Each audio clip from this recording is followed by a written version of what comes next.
Good afternoon, I'm Isaiah Jacob. The Buckeyes kicked off March Madness yesterday afternoon against TCU. Ohio State trailed by 15 at the half, but the Buckeyes did rally in the second but fell short 66-64.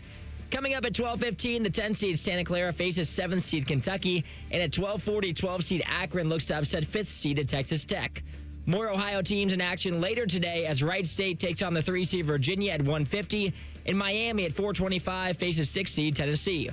Last night on the ice, the Blue Jackets pushed their way into third place in the Metropolitan after adding 2 points to their resume on a 6-3 victory against the New York Rangers. They host the Kraken tomorrow at 5. This update was sponsored by Germain Toyota. For unbeatable service and sales, visit Germain Toyota on the corner of I-70 and Bryce Road or online at germaintoyota.net. Breaking sports news when it happens on The Fan, Ohio's sports destination. It's time to add some spice to your nooner. Nooner funny. This is the place where big-time guests, bold opinions, and little cute doggies come together. This is Rothman and Ice. Sponsored by Pella Columbus, the #1 rated windows and doors in Columbus. So where's the office, back at Division? Yeah, in the office, baby. Going up.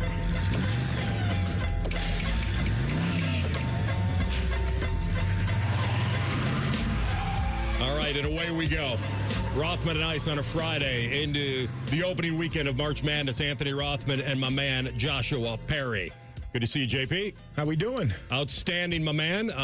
You and I did some shows together prior to Ohio State playing, and here we are with what we knew was a coin flip. The way we got here was maybe not the way we expected, but we'll talk all about it. This is one of those weird feelings, right? Where we have to define a season that I had as getting into the tournament as kind of the expectation. Mm-hmm. And I remember when I was talking to you about, and this is where things change because the season is fluid and it never happens exactly the way you think it may happen. And that certainly they had injuries and maybe inconsistent lineups. But the bottom line is I always had them in the tournament before the season started. So I have to question myself on whether I give them points for playing their way in when they were left for dead, and they did that to themselves, or counter my own argument, which is, wait, if they dug their own hole and dug themselves out, do they get credit for that? And I try to be a realist in it, and the realist in me says that getting into the tournament was an accomplishment, that for this team it was. At certain times, the schedule they played, the teams they played, all the moral victories, the big ones that didn't go their way.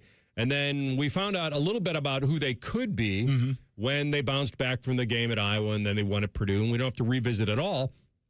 But when they got in, I had a buddy of mine text me from out west and said, all right, I'm picking my bracket. What do you think about Ohio State? And I said, well, not knowing a ton about TCU, I will tell you that this is the healthiest and most confident I think this Buckeye team has been all season. Mm-hmm. And they get into that game, and they trip all over themselves in the final 2.5 minutes of the half, which changed the complete dynamic of the game. And I want to give them credit for fighting their way back. They could have died an early death there early in the second half, and they didn't allow themselves to do that. And then they take the lead, and we go all the way to the last shot, and here we are. So it's a deflation. It's a gut punch. It was an 8-9 game. You and I said it could have gone either way. Ohio State doesn't win it. And we were going to define maybe a step forward, a bigger step forward, if they would have won that first game. And I think you can speak to this better than most, that what we do in sports generally when we define success, it's how did you do in the playoffs? Mm-hmm. When you got there, what did you do? And for them, the tournament was the playoff. Right. And they die in the first round of the playoff. So do I judge them based on what I thought they could be this year, what they accomplished? Because I think they hit my benchmark. They got in.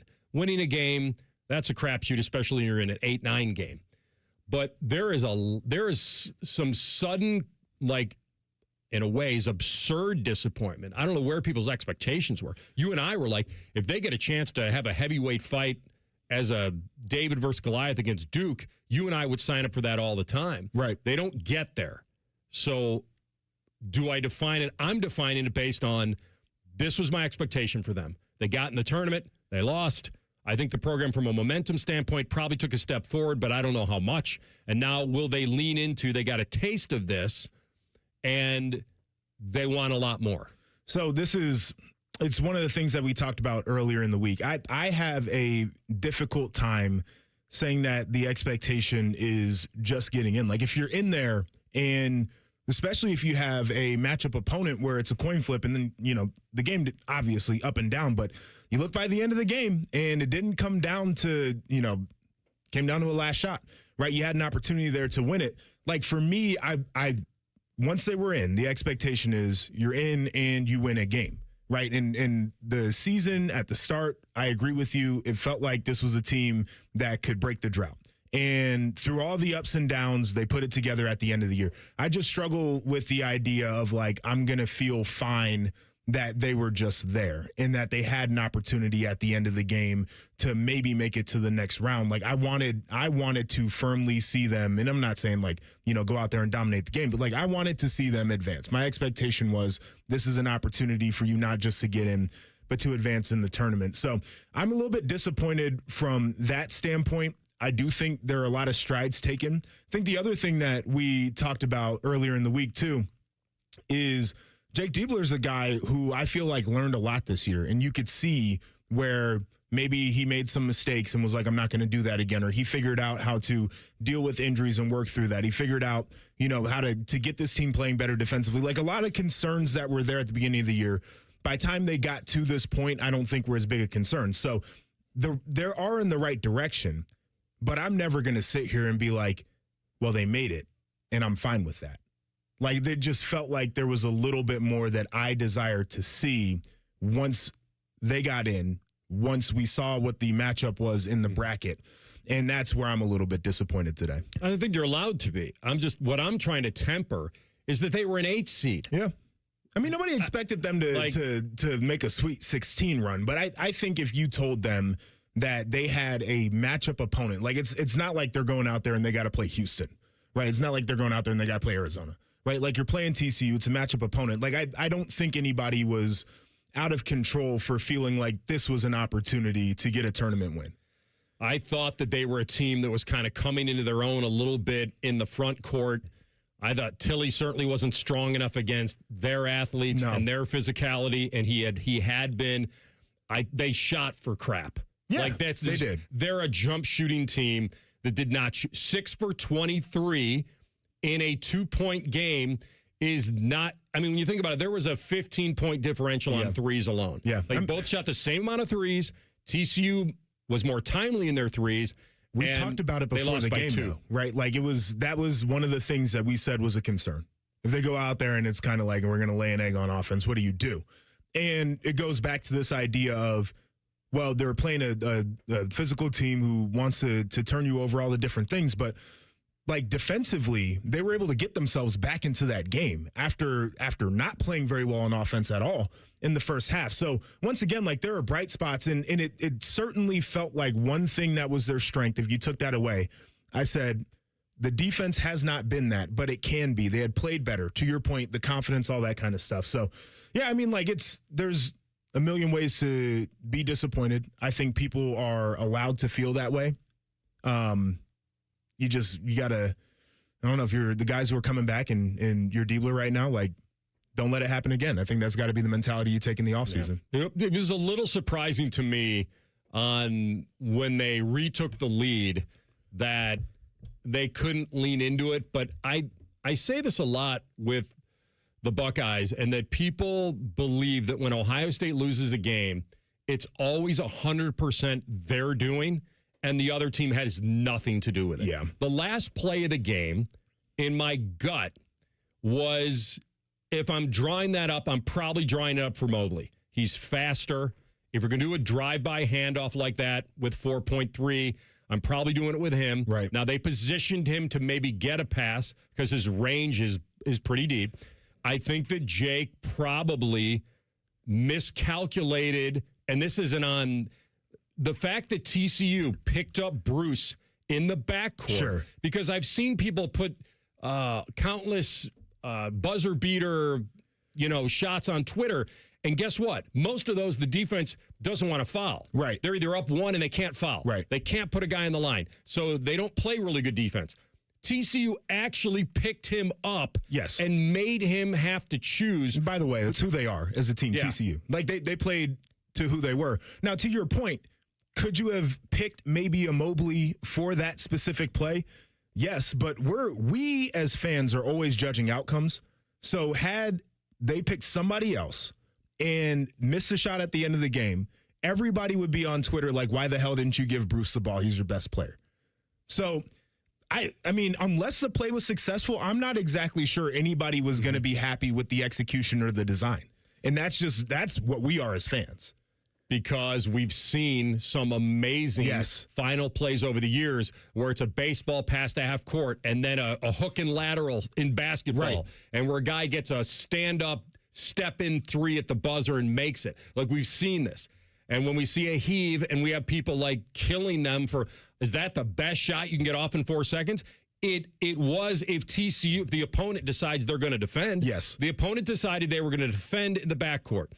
In hindsight, if Jake knows that, then obviously he can't run that play. Right. I think that's what caught him off guard. No doubt. He'll explain it because he talked about it and he was asked about it. And when we come back, a former player kind of goes on the attack in the Buckeyes' favor. You'll hear it next. Rothman and Ice on the Fan. If you miss a live show, you can catch the podcast. If you miss the podcast, our hosts have volunteered to have dinner with you. Ma, the meatloaf! The Fan. Sex, intimacy, love. These 3 things are critical to a good relationship, and that's the problem with erectile dysfunction. It often destroys sexual enjoyment and intimacy. It stresses the love between partners, often to the breaking point. This is Jeff for Tri-State Men's Health, and if you're suffering with ED, you likely know exactly what I'm talking about. But I also want you to know that ED doesn't have to impact your relationship anymore. At Tri-State Men's Health, we're ED experts, with our focus on men's sexual health. We've treated tens of thousands of men and have treatments that are effective in well over 90% of cases. I promise you, if you're like most guys, you can get your sex life back, perhaps even performing like you haven't in years. So if ED is affecting you, it's time to get back to better sex, better intimacy, and deeper love. Call us. Just $99 gets you blood work, a medical consult, and if medically advised, a test dose. And if that test dose doesn't work in the office, your visit is free. Call 800-900-9654 or go to tristatemenshealth.com. Camping World is now open in Sunbury. The celebration starts now, and you're invited. Join us from March 19th to the 22nd for our grand opening block party with special pricing on a huge selection of new and used RVs. Enjoy free food, fun on-site activities, and exciting giveaways. Plus, enter for a chance to win a brand new RV. As part of America's #1 RV network, Camping World brings you more value and more ways to enjoy life on the road. Don't miss the grand opening block party at Camping World in Sunbury. We'll see you there. Want big flavor and even bigger value? The new $9.99 value meal has arrived at Hothead Burritos. Get your choice of a customized, loaded little burrito or bowl with fresh chips and salsa plus a drink, all for just $9.99 today. Hothead Burritos. Get up and get you some. Got that tax refund? Uncle Sam's Cash is calling. Put it towards your new ride. Right now at Capital Ford in Whitehall, drive home an F-150, Explorer, or more with 0% APR for up to 60 months on select models, plus deferred payments for up to 90 days. See Capital Ford in Whitehall today. See dealer for details. Common Man here for Jermaine. Everybody's talking about affordability when buying a car these days, but the truth is, GoJermaine.com has a great selection of affordable inventory. Maybe that tax return's going to hit your mailbox pretty soon. Well, go see my friends because they have 300 new cars under 30 grand, over 300 used cars under 20 grand, and it's only at GoJermaine.com. And along with their $1,000 price promise, no one's going to sell you a car for less. Get started at GoJermaine.com. All the folks at Buckeye, night or day. The water's standing in the tub. My toilets will not flush. The smell's getting bad in here. I need help in a rush. Clogged drain, no problem. It's 93 or free. I'll clear any drain or you don't pay with a 1-year guarantee. It's 93 or free. Guaranteed. Call 614-683-9911. Call the folks at Buckeye, night or day. We want Switch-level Ohio students to have all the skills they need to graduate and be successful. But even though we have a great career tech center, it was hard to convince industry professionals to come teach here because public schools usually can't compete with what private sector jobs can offer. Recently, our local association reached an agreement with the district that allows us to attract great industry professionals to bring their knowledge and experience right into our classrooms. My name is Neil Ritchie, and I'm a proud Switzerland of Ohio Education Association member because strong unions make strong public schools for our students. Man once shaved Timmy's leg live on the air. Tune in weekdays at 3 to see what else they'll shave. Wait, what else they'll shave? Who the hell wants to listen to that? Common Man and Timmy, smooth as silk. Okay, The Fan, the ONN Daily Podcast. Get a recap of all the day's news from across the state. ONN affiliate WBNS TV reports. Haley Kirby reporting in downtown Toledo. In the State House, Kevin Landers. ONN Canton. ONN affiliate WKYC TV in Cleveland explains. In Marietta, Brett Wharf, ONN News. Emma Henderson in Genoa. The ONN Daily Podcast. Listen at ONNradio.com or wherever you download your favorite podcasts from the Ohio News Network. Fan Traffic is sponsored by Care Heating and Cooling. Care Heating and Cooling. When you need a company you can trust, call 1-800-COOLING. Fan weather. From the Logan AC and Heat Services Weather Center. Mostly cloudy skies today and warm and windy as daytime highs soar into the upper 60s to even low 70s. Could see a chance of showers and thunderstorms late afternoon into the evening, but it will be more isolated in nature. For tonight, mostly cloudy overnight with lows in the 40s. And then for Saturday, a dry day with sunshine throughout the afternoon. Highs getting in the mid to upper 60s. For The Fan, I'm meteorologist Meredith Garfalo with the 10 Weather Impact Forecast. There's nothing Bo Bishop can't do well, except find competent co-hosts. Bishop and Friends. Weekdays from 9 to noon. The Fan. What's up, knuckleheads? You're listening to Rothman Ice on The Fan. It's not terrible. We got the ball to Bruce on the run, and we had two outlets down the floor for a throw ahead. I was watching him with the ball, so it was hard to see if those guys were open or not. I thought TCU corralled the ball well, and maybe that limited his ability to get the ball down the floor. But we were trying to get it to him on the run and give him freedom to make a decision, and had a couple outlets again down the floor to, if he felt like he could get it to them, we wanted to get it to them to either get a look or, you know, if we could get up there quick enough, we use a timeout to set up in the half court. All right, so he's right? You're drawing that up. That's what you want to try to you're getting to Bruce on a drive-by. We talked about it. What he didn't anticipate, and this is the credit to TCU, is that in a 2-point game, you do not want to foul, but you want to try to find a way to defend. And they did both. And no one's willing to give them credit for it. Nobody. Nobody. Because in hindsight, the better thing to do in hindsight is that you have your best inbounder that's not your best shooter. Like, that's what you have to do. That way you can free up Mobley or Bruce to receive a pass that's deeper into that backcourt. Right. I'm deeper as in closer to the timeline. And that way, if they're defended at that point, they can get a quick TO, and now you got 3 seconds in the half court, and you're going to get a much better look. And that's what Buckeye fan is very legit and complaining about today. Sure. They are. Sure. In hindsight, because getting Bruce on a drive-by with a team that doesn't want to foul, which TCU did not want to foul there, was incredible for them. And I don't think anyone is pointing it out. The TCU defended Bruce well enough to make him, make a decision on having to shoot that ball. Because if he passes and they don't get a shot off at all, right, it's a double nightmare. Yes. Now, and if you, to your point, if you try a baseball pass into the front court and it gets deflected or gets picked off and you don't even get a shot, he's getting even more crushed today. Yes. So I do understand what he's saying, and I think the follow-up there would be, in hindsight, would you have drawn up something differently? And I don't know if you would have, based on him not knowing what TCU was going to do. So I would make the argument that it was not what you would commonly see, but everything that TCU did all game long would indicate that's how they would have defended that last play. They were blitzing Bruce off of screens. They talked about it. First half, they trapped him to death. They did, and they talked about it in their preparation, too. Their coach was like, yeah, we were yelling all week about how we got to defend this guy. We're going to defend him if it's the last thing that we do. So the idea that they were like, screw it, like, we're going to trust who we are. We're going to be who we've always been. I think maybe you could have predicted that it would be like one of those like big brain chess moves that you would have to do.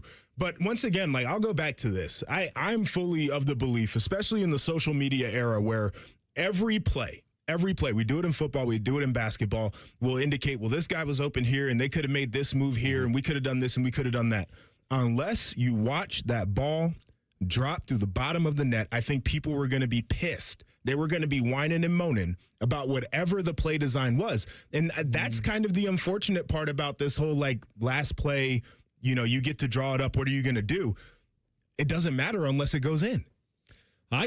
So I'll disagree slightly. I think that they could live with a miss there if it's a good look. I do. I think that because they knew with 4 seconds left, my bigger complaint in the game is the last 2.5 minutes of the half that dug the hole. Yes. And then, to be honest with you, I didn't think they played the last 5 minutes all that well. Right. I think that in crunch time, this team did not play that well. The passes were a little off. Yeah. Tilley's drive to the basket was a little out of control. Bruce goes into the paint, misses a little under move where he picks up his dribble. I thought that there wwere times where, and in the first half, you cannot get blitzed 25 to 11 with their best player on the bench. Yeah. When he went to the bench with 2 fouls, that was the time that you couldn't at least be a wash. Yeah. Like at that point. No, I mean, you got to turn it up. It was at that turnover. Point, it was Bynum missed 3. It was Bruce missed 3. It was Royal misses a contested J coming out of a timeout. And by the way, there's another complaint. That's not, you got to get a better look out of a timeout. Sure. So when they came out in the second half and controlled the first 5 minutes, I give them credit for that. Right. They didn't run. They didn't just wilt. They came back. They were up 2 with 5 minutes to go. And that's when it's a make or miss business. Yeah. And I'll sit here and tell you that North Carolina is out of this tournament. High Point is still in. Right. High Point's in North Carolina, correct? Sure. Who would have had that? Not me. Right? And I'm not saying that UNC was a world beater. Right. But we're sitting here today lamenting that an 8 seed got beat by a 9. Right. And Carolina's out and High Point's in. So that's what this tournament is. And at the end of that game, that last play with 4 seconds, the odds were Ohio State was losing that game. Unless baseball passed to half court, quick timeout, let's get a look for Junie, the best shooter, and let's hope he makes it. That's what they hoped was going to happen, that Bruce was going to get a free drive-by. I just don't know with 4 seconds, 4 and change. Even if TCU doesn't defend that play the way they did, I'm still not sure you get a great look. Probably not the best look, but I think you get a look that with your best player, the heart and soul of your team, that you're like, I'm fine. Like, I trust this guy that he's going to get it done. You talked about the last couple minutes there of the game and how the last minute was actually fine, real fast. Royal driving, getting draws foul, makes both. Bruce answers with a tying 3. Like, the last minute was okay outside the last play. It was the 2 minutes prior. Yes, that point leading up. And I feel like that is a point that we had seen so many times in the regular season, where whatever happened, they get themselves in a position they're up, they are in a position to close out a game, and they don't. And then after the game, you start to go through and you look at the box score and you see that you've got guys who played. Bruce is going to give you the full game. You've got a couple dudes who are playing 39 minutes. And then you look at your bench and you've got a bunch of guys who have played 2 and 5 minutes and didn't score at all. And part of me is like, that was one of the biggest issues all year long. You couldn't get dudes rest because you couldn't depend on any type of reliable production from the second team coming in. And I think, especially in a tight contested game like that, where you've got to make a run to come back, that's where that really hurts. And I just feel like it's an underrated thing that was an issue all year long. If I looked at the box score and didn't know the final score, there are a couple red flags, but most of it is okay. Mm-hmm. Ohio State shot better than them, not from 3, but field goal percentage, they were better. As far as turnovers, which we thought that was TCU's signature, Ohio State only turned it over 7 times. They matched them in turnovers. It was 7-7. As far as points in the paint, Ohio State was a plus 10 in points in the paint. The fact that Ohio State shot 91% from the free throw line and TCU shot 64%. Like, I would have looked at this and thought, but then here are the 2 big ones. And these are the ones that we pointed out. Ohio State does not clean up their glass. Mm-mm. They don't. They got doubled up on offensive rebounds, and there was a 15-point differential on threes. Yep. TCU's 9 of 23, Ohio State 6 of 23. And so there was a big difference, or I'm sorry, 9-point difference. But the fact that in a 2-point game, that's a big deal. Mark Titus, former Buckeye, who made a big brand for himself as a bench warmer with his club Trillion, and actually did some stuff here at the Fan very early on. A very creative guy, does a lot of media, I think works for Barstool now, and he took the opportunity to defend the final play, and here it is. Everybody wants to fire Jake Diebler, Tate. They want to fire Jake Diebler because of the final play. Do you think you have to be brain dead to believe that Jake Diebler, with that timeout, which, by the way, he didn't call the timeout. Like, everybody killing him for that. They're like, why not advance the ball and call timeout? Fire Diebler. Well, because you watch the playback, the players immediately are calling timeout. Guess what happens when a player on the court goes like this at a ref? Guess what happens? That's a timeout. They call timeout, and there's nothing the coach can do. The coach can't be there sitting on the sideline and go, no, we don't want you just take the timeout. So we take the timeout at the end. You think Jake Diebler was drawing up a play, and he's like, all right, guys, here's what we got. I got this play in my back pocket. I just came up with this. We're going to inbound it to Bruce. I want you to dribble 4 times in the backcourt and throw up a half quarter at the buzzer. That's what I want. That's how people are reacting. They're like, that's the play you draw up? No, idiot, that's not the play he drew up. The execution was poor. No, it wasn't. The execution wasn't poor. The defense was good. Yeah. That's what I would say to Titus. And he could debate me on it, and he played, and I didn't, and he may be right. But I watched the game, and I have eyes. And I'm telling you, it wasn't a lack of execution. There wasn't a whole lot Bruce could do once TCU picked him up in the backcourt. Most of the time, and I've seen it all over Twitter about buzzer beaters, coast-to-coast buzzer beaters, and 9 out of 10 of them are when the defense parts the Red Sea because they can't foul. They can't lose the game at the free throw line. And that's what TCU, I give them credit for saying we're going to defend without fouling. And it put Bruce, you heard what Jake said. He used the word corralled him. They weren't expecting the corral. That was the difference. Again, like it's one of those things that's hard to predict. I'm with you. Like, you probably, if you could see it coming, you would call something different. He would have drawn up something different. Yeah. But, I mean, those are the breaks. And there were a million points, by the way, in this basketball game where it didn't have to come down to that. And so, yeah, we can sit there and we can criticize, and I think people would have done it regardless. As long as they lost the game, they were criticizing. But, like, there's much more to it than just one final play. And TCU got the extra pass that scored the go-ahead basket with 4.3, and they executed in their half court and put Ohio State in a tough spot. It was a great game. It went down to the wire. Ohio State rescued a 15-point deficit at half, and I thought they were left for dead. So, yes, you can look at some positives, but the number one thing in this tournament, it will be till the end of time. It doesn't matter how you win as long as you survive, and they didn't. And they got to live with that. 2 minutes, we come back with Adam Jardy, Columbus Dispatch beat reporter. We get the present and the future look of this team with him next. Rothman and Ice in the Fan. Matty Ice here, ready to run toward incredible savings. Get set for the 37th annual Marathon Mania at McDaniel GM Superstore in Marion, March 20th and the 21st only. Select new and used vehicles are priced at invoice, but that's not all. Every hour they slash prices even more, taking an additional $50 off. They're also staying open later and giving you more time to score the deal of a lifetime. And don't miss offers like $12,000 off MSRP on the 26 Silverado 1500 for qualified buyers. McDaniel GM Superstore in Marion. Chevrolet. Together, let's drive. The sports book at Hollywood Casino Columbus is the place to be for all the basketball action. Watch every game at once on 2 video walls spanning 50 feet, plus over 30 TVs. Come show off your jump shot in our King of the Court drawings and take home memorabilia from a Cleveland basketball legend. We've also got unbeatable game day food and drinks all season long. Guarantee your spot. Reserve a table with up to $300 in dining credits at HollywoodColumbus.com. Must be 21. Gambling problem? Call 1-800-589-9966. Remember what sunshine feels like? Windows open, birds chirping, everything looking fresh and new. Spring is closer than you think, and so are those home projects on your to-do list. Maybe winter left its mark, a small leak that's getting bigger, shingles that didn't survive the snowstorms, or siding that's clearly seen better days.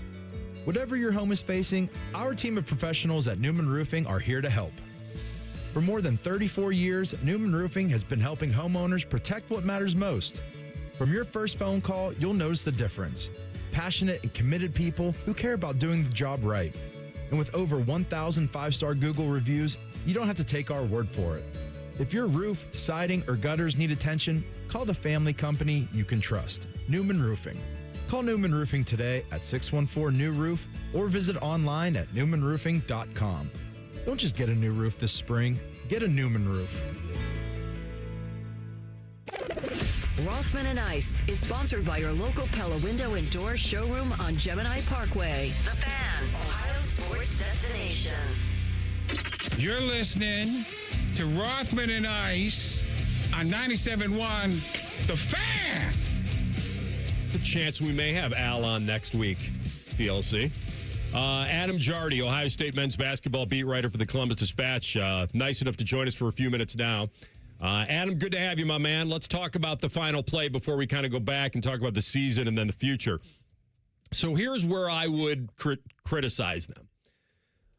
I would criticize them this way, that I believe, and this is in hindsight because I've seen the play already, I think you have to risk a deeper inbound with 4 seconds. I've watched the play 100 times, just like you have.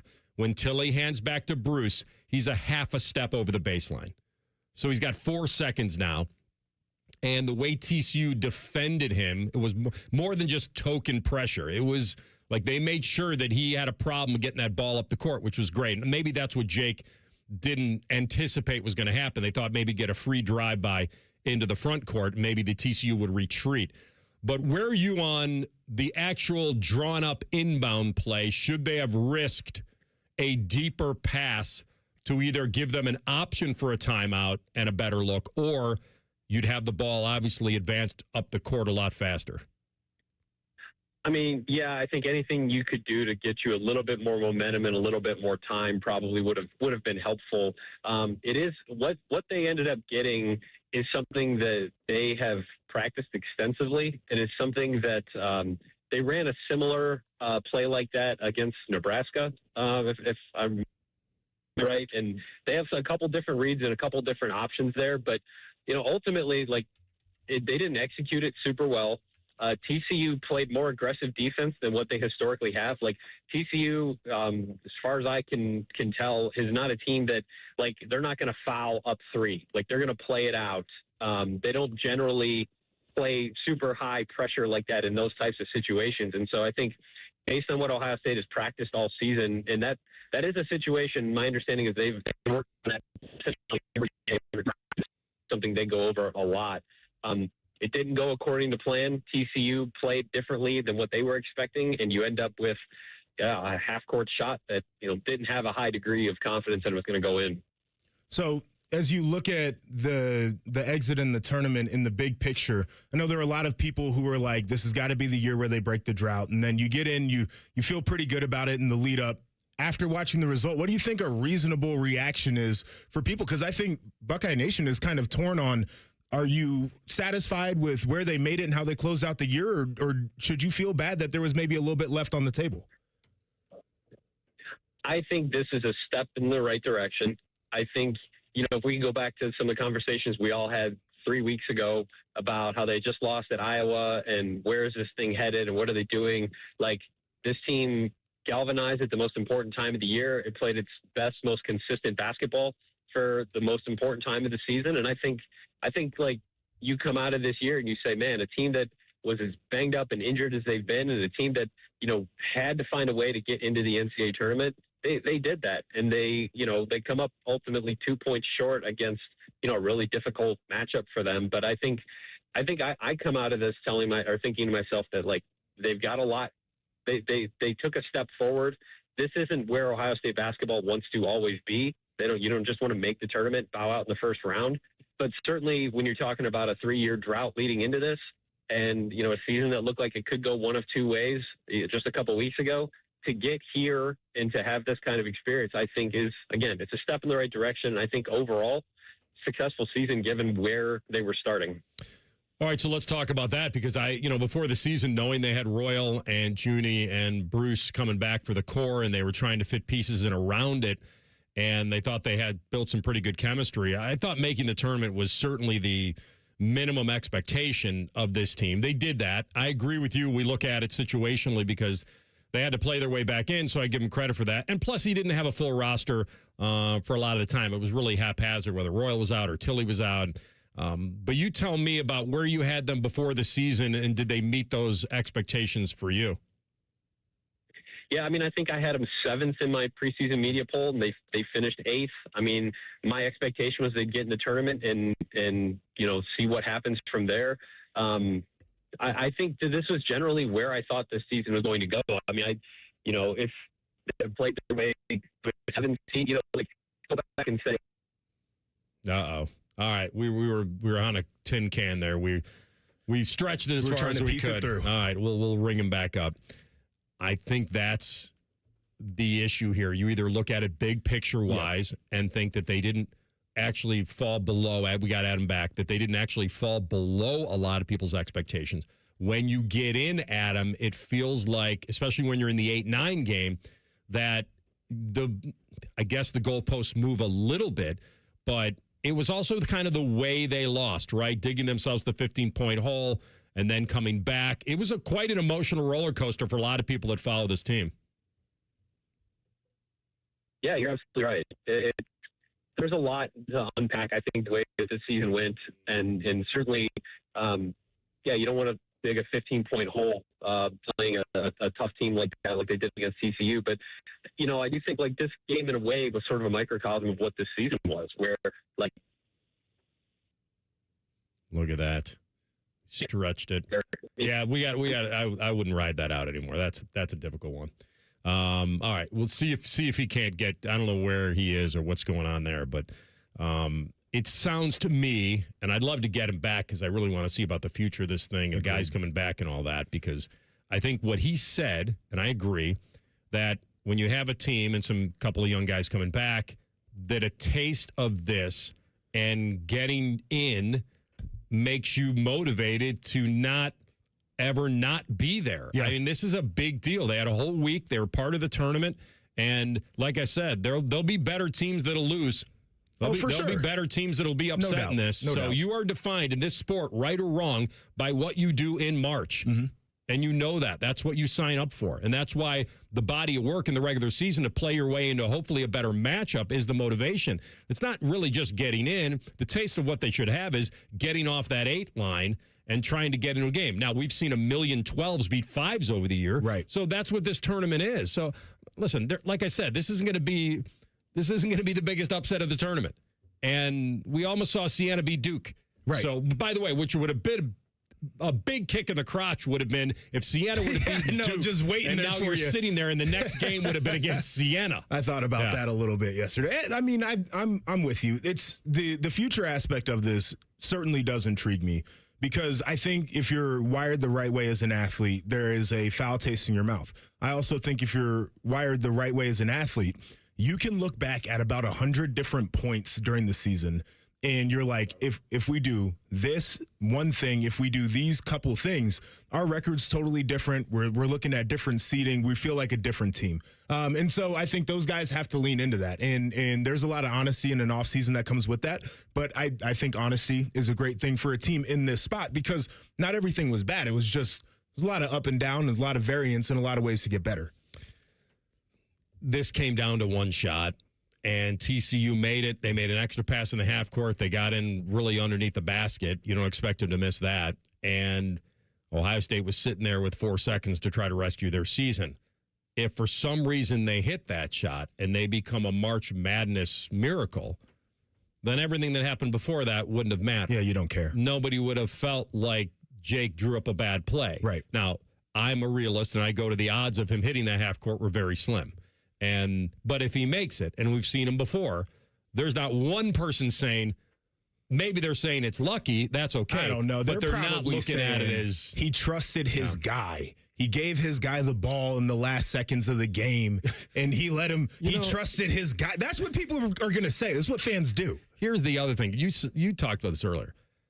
Yes, you draw up stuff for your best player, but it isn't some birthright to have the ball because you're the all-time leading scorer. But that's not... People would have... And again, it's all... I think all this is predicated on outcomes. If the ball was in somebody else's hands and it was the same play and the same result... They would have been yelling, why? He's getting cooked way worse. Yeah. Why didn't Bruce touch the ball? You got the all-time leading scorer. He's your best player. You got to get the ball in his hands in that situation. It's what people do. Nobody's going to be happy. We're going to criticize everything. Yeah, they're your most consistent guys on the floor. They both shoot 40% and higher from three.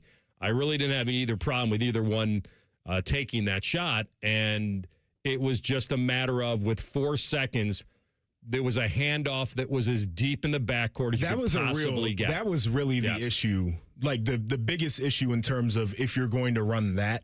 Even if he wasn't defended the way TCU defended him, JP, I don't know where he got the ball was. My guess is that he probably has an easier chance to get it to Junie. Right. Depending on if Junie's being covered, and I've looked at it a million times, and certainly he looked open, but if Bruce decides to pass that off, Junie's going to be contested at least from where he is. And maybe you don't even get a shot off. So I don't think they were anticipating that pressure. With 4 seconds, you probably have to anticipate a little bit of pressure. They didn't, and here we are. But to put the whole season in a one-play nutshell, I think is probably a little unfair. I think to put that game in there is a little bit unfair, too. Cole and I were talking before we came on air, and, Ohio State played Georgia in the semifinal game. You're up by 2 touchdowns at 2 separate points in that game, and everybody's pissed at the field goal kicker at the very end. And you're in a game where you're under 5 minutes, and now you've done the work to get a lead back, and you can't. That to me is even worse than you had a shot there at the end, and we didn't like the design, and it was low odds, whatever the case was. Like, you had an opportunity to win it before it even came down to the last play. Yeah, and give TCU credit at the end. Like, they played a ton of credit. They played the last 5 minutes pretty well after they were laid an egg for the complete first half of the second, or the first part of the second half. Absolutely. And I'm not buying this running out of gas and the hill's too high to climb and it takes a lot to come back. Once you have the lead, you're on adrenaline. You have momentum. Yeah, the running out of gas thing, I kind of do. There's a million timeouts in tournament basketball, and this whole it took the world to come back from down 15. And no, I don't know. Some of these boys had a lot of minutes this year, though. I know, but they're on adrenaline. They had a week off? It's a structural, fundamental problem with the roster that they have to address. We'll come back. Overs and unders into the weekend next. Rothman and Ice in the Fan. The sound of Paul Keels calling a Buckeye game is erotic. Oh, yes.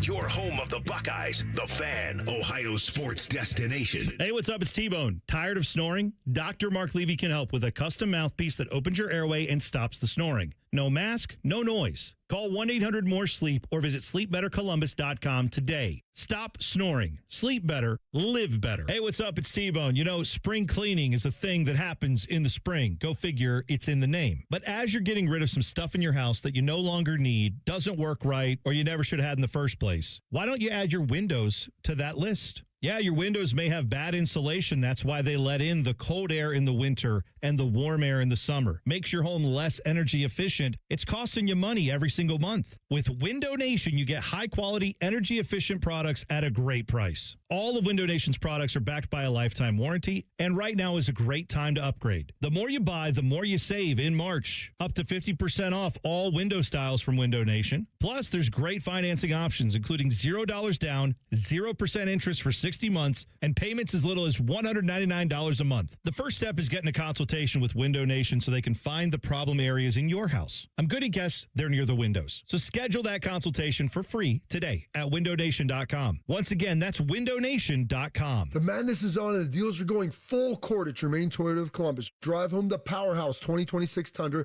at 2.99% APR for up to 72 months and $1,000 Toyota financial cash. That's a slam dunk offer. Or you can drive home in the always reliable 2026 Camry LE for just $269 a month for 36 months, 10,000 miles a year, and $36.99 due at signing. Don't sit on the sidelines. Hustle into Germain Toyota of Columbus on the corner of I-70 and Bryce Road or online at germaintoyota.net. Get eco.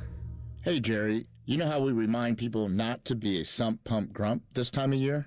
I sure do.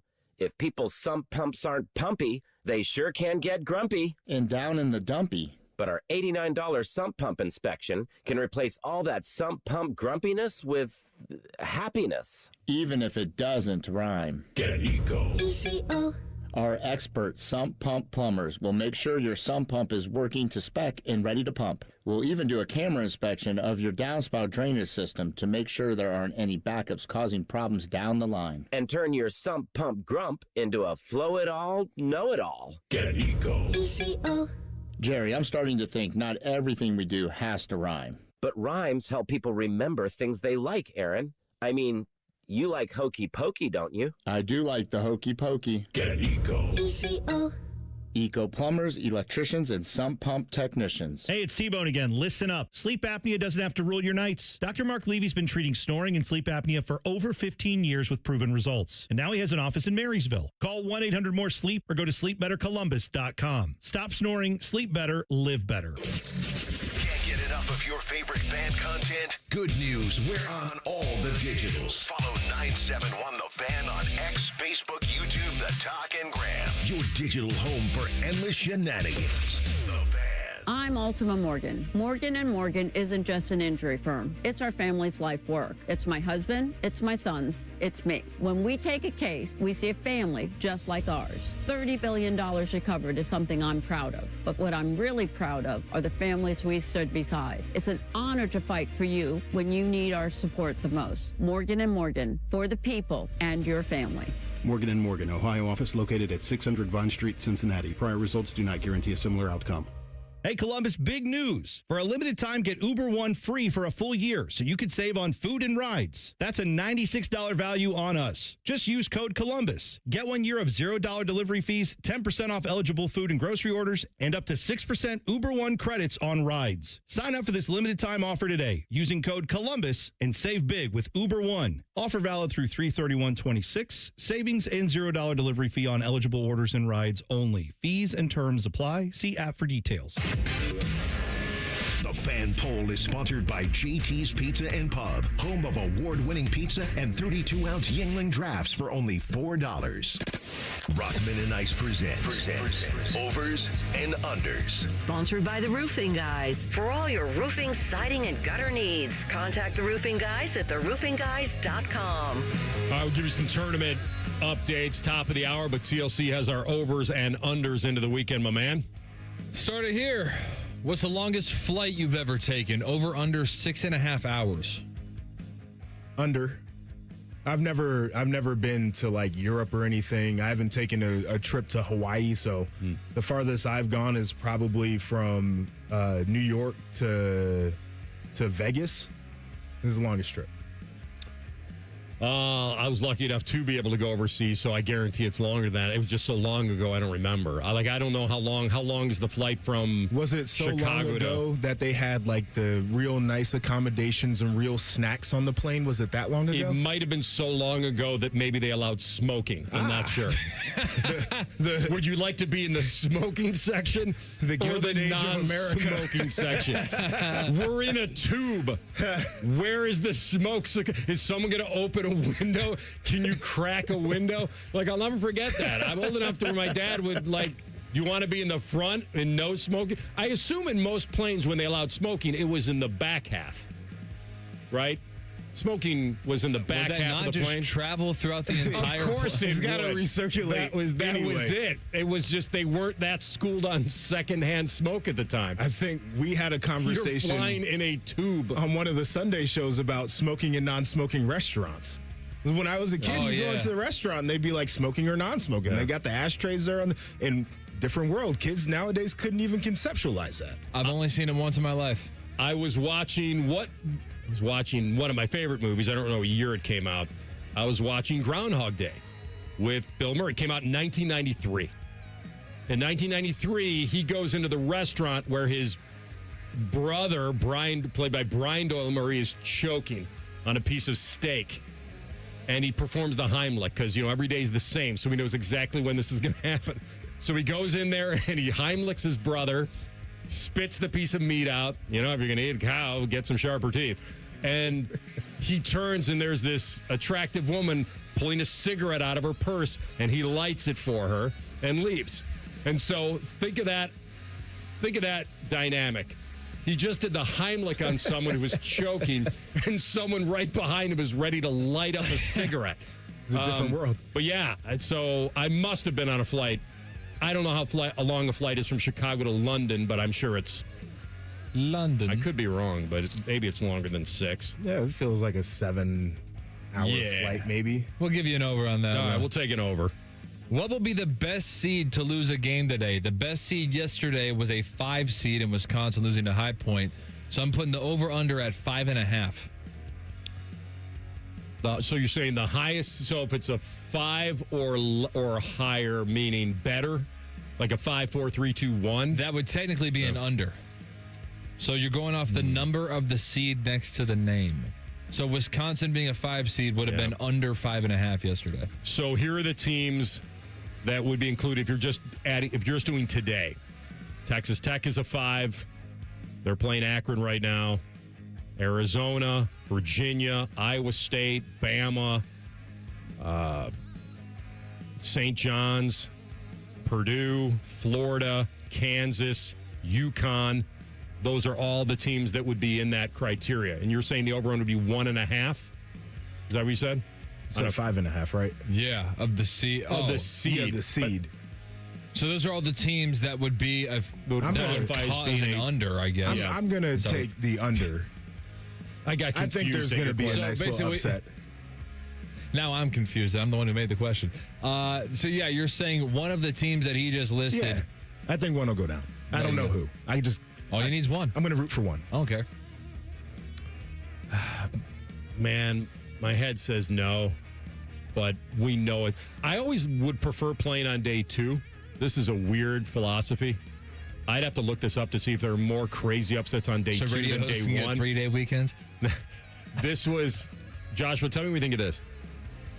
If you were a player in this tournament and you saw a lot of upsets on day 1, would that be more of a wake-up call for the better team to avoid being upset in day 2? So there's an interesting thought process here. I think you would be on higher alert, but there's also part of me that would say the universe already did all of their upsetting. We're good. Okay. They got them all out the way before we even played. I don't have to worry. Did Duke really say in the postgame that they took them lightly? That they thought they would just coast? That was at halftime. Who would even admit that? I wouldn't even admit that. But we like for athletes to be honest, so I'm here for it. It's so, yes, correct. It's so funny watching Tracy Wolfson do interviews because she is so short, and she's doing this with a bunch of 6'10" dudes. Like looking up, holding the microphone way up here. You do a sit down. The mic reach is one of my favorites, though. Yeah. I would, I'm kind of in the camp of I prefer to play day 2 just to get a kind of a feel of how the tournament's going. A gauge? Yeah, but what if there are no upsets? Well, that's a problem. One, then the right? odds are. Well, that's a wake-up call in itself. Yeah, but as an athlete, you got to be thinking, well, everybody else is getting upset today, not us. Yeah, I'd like to kind of let things flow. It'd be kind of like them. Yeah. It'd be like if there was a contest. If we all had a contest, like if we went out and said, all right, we have a contest of all us to hit a half-court shot. I wouldn't want to be the first one to go. Why not? I don't know. I just feel like I let this thing kind of... What if the guy right in front of you makes his shot? Then you're like, well, I definitely won't be the lucky one. That's true. Yeah. All right, I'm gonna take the under, whatever that means. Whatever that means. And... let's choose this one. How many 1 or 2 seeds will not make it out of the opening weekend? Over under 1.5. All right, so that includes getting Billikens might catch Wolverines. Basically what you're asking is, will all the number 1s make it to the Sweet 16 or not? 1s and 2s. 1s and 2s. Well, you know what my bracket says. They're all making it. It's kind of where I'm leaning, but all 1s and 2s to the Sweet 16. Yeah, I'm going to say that happens. All right. But it probably won't. We probably just gave it the kiss of death. Yeah, we jinx it for sure. See you in the next segment.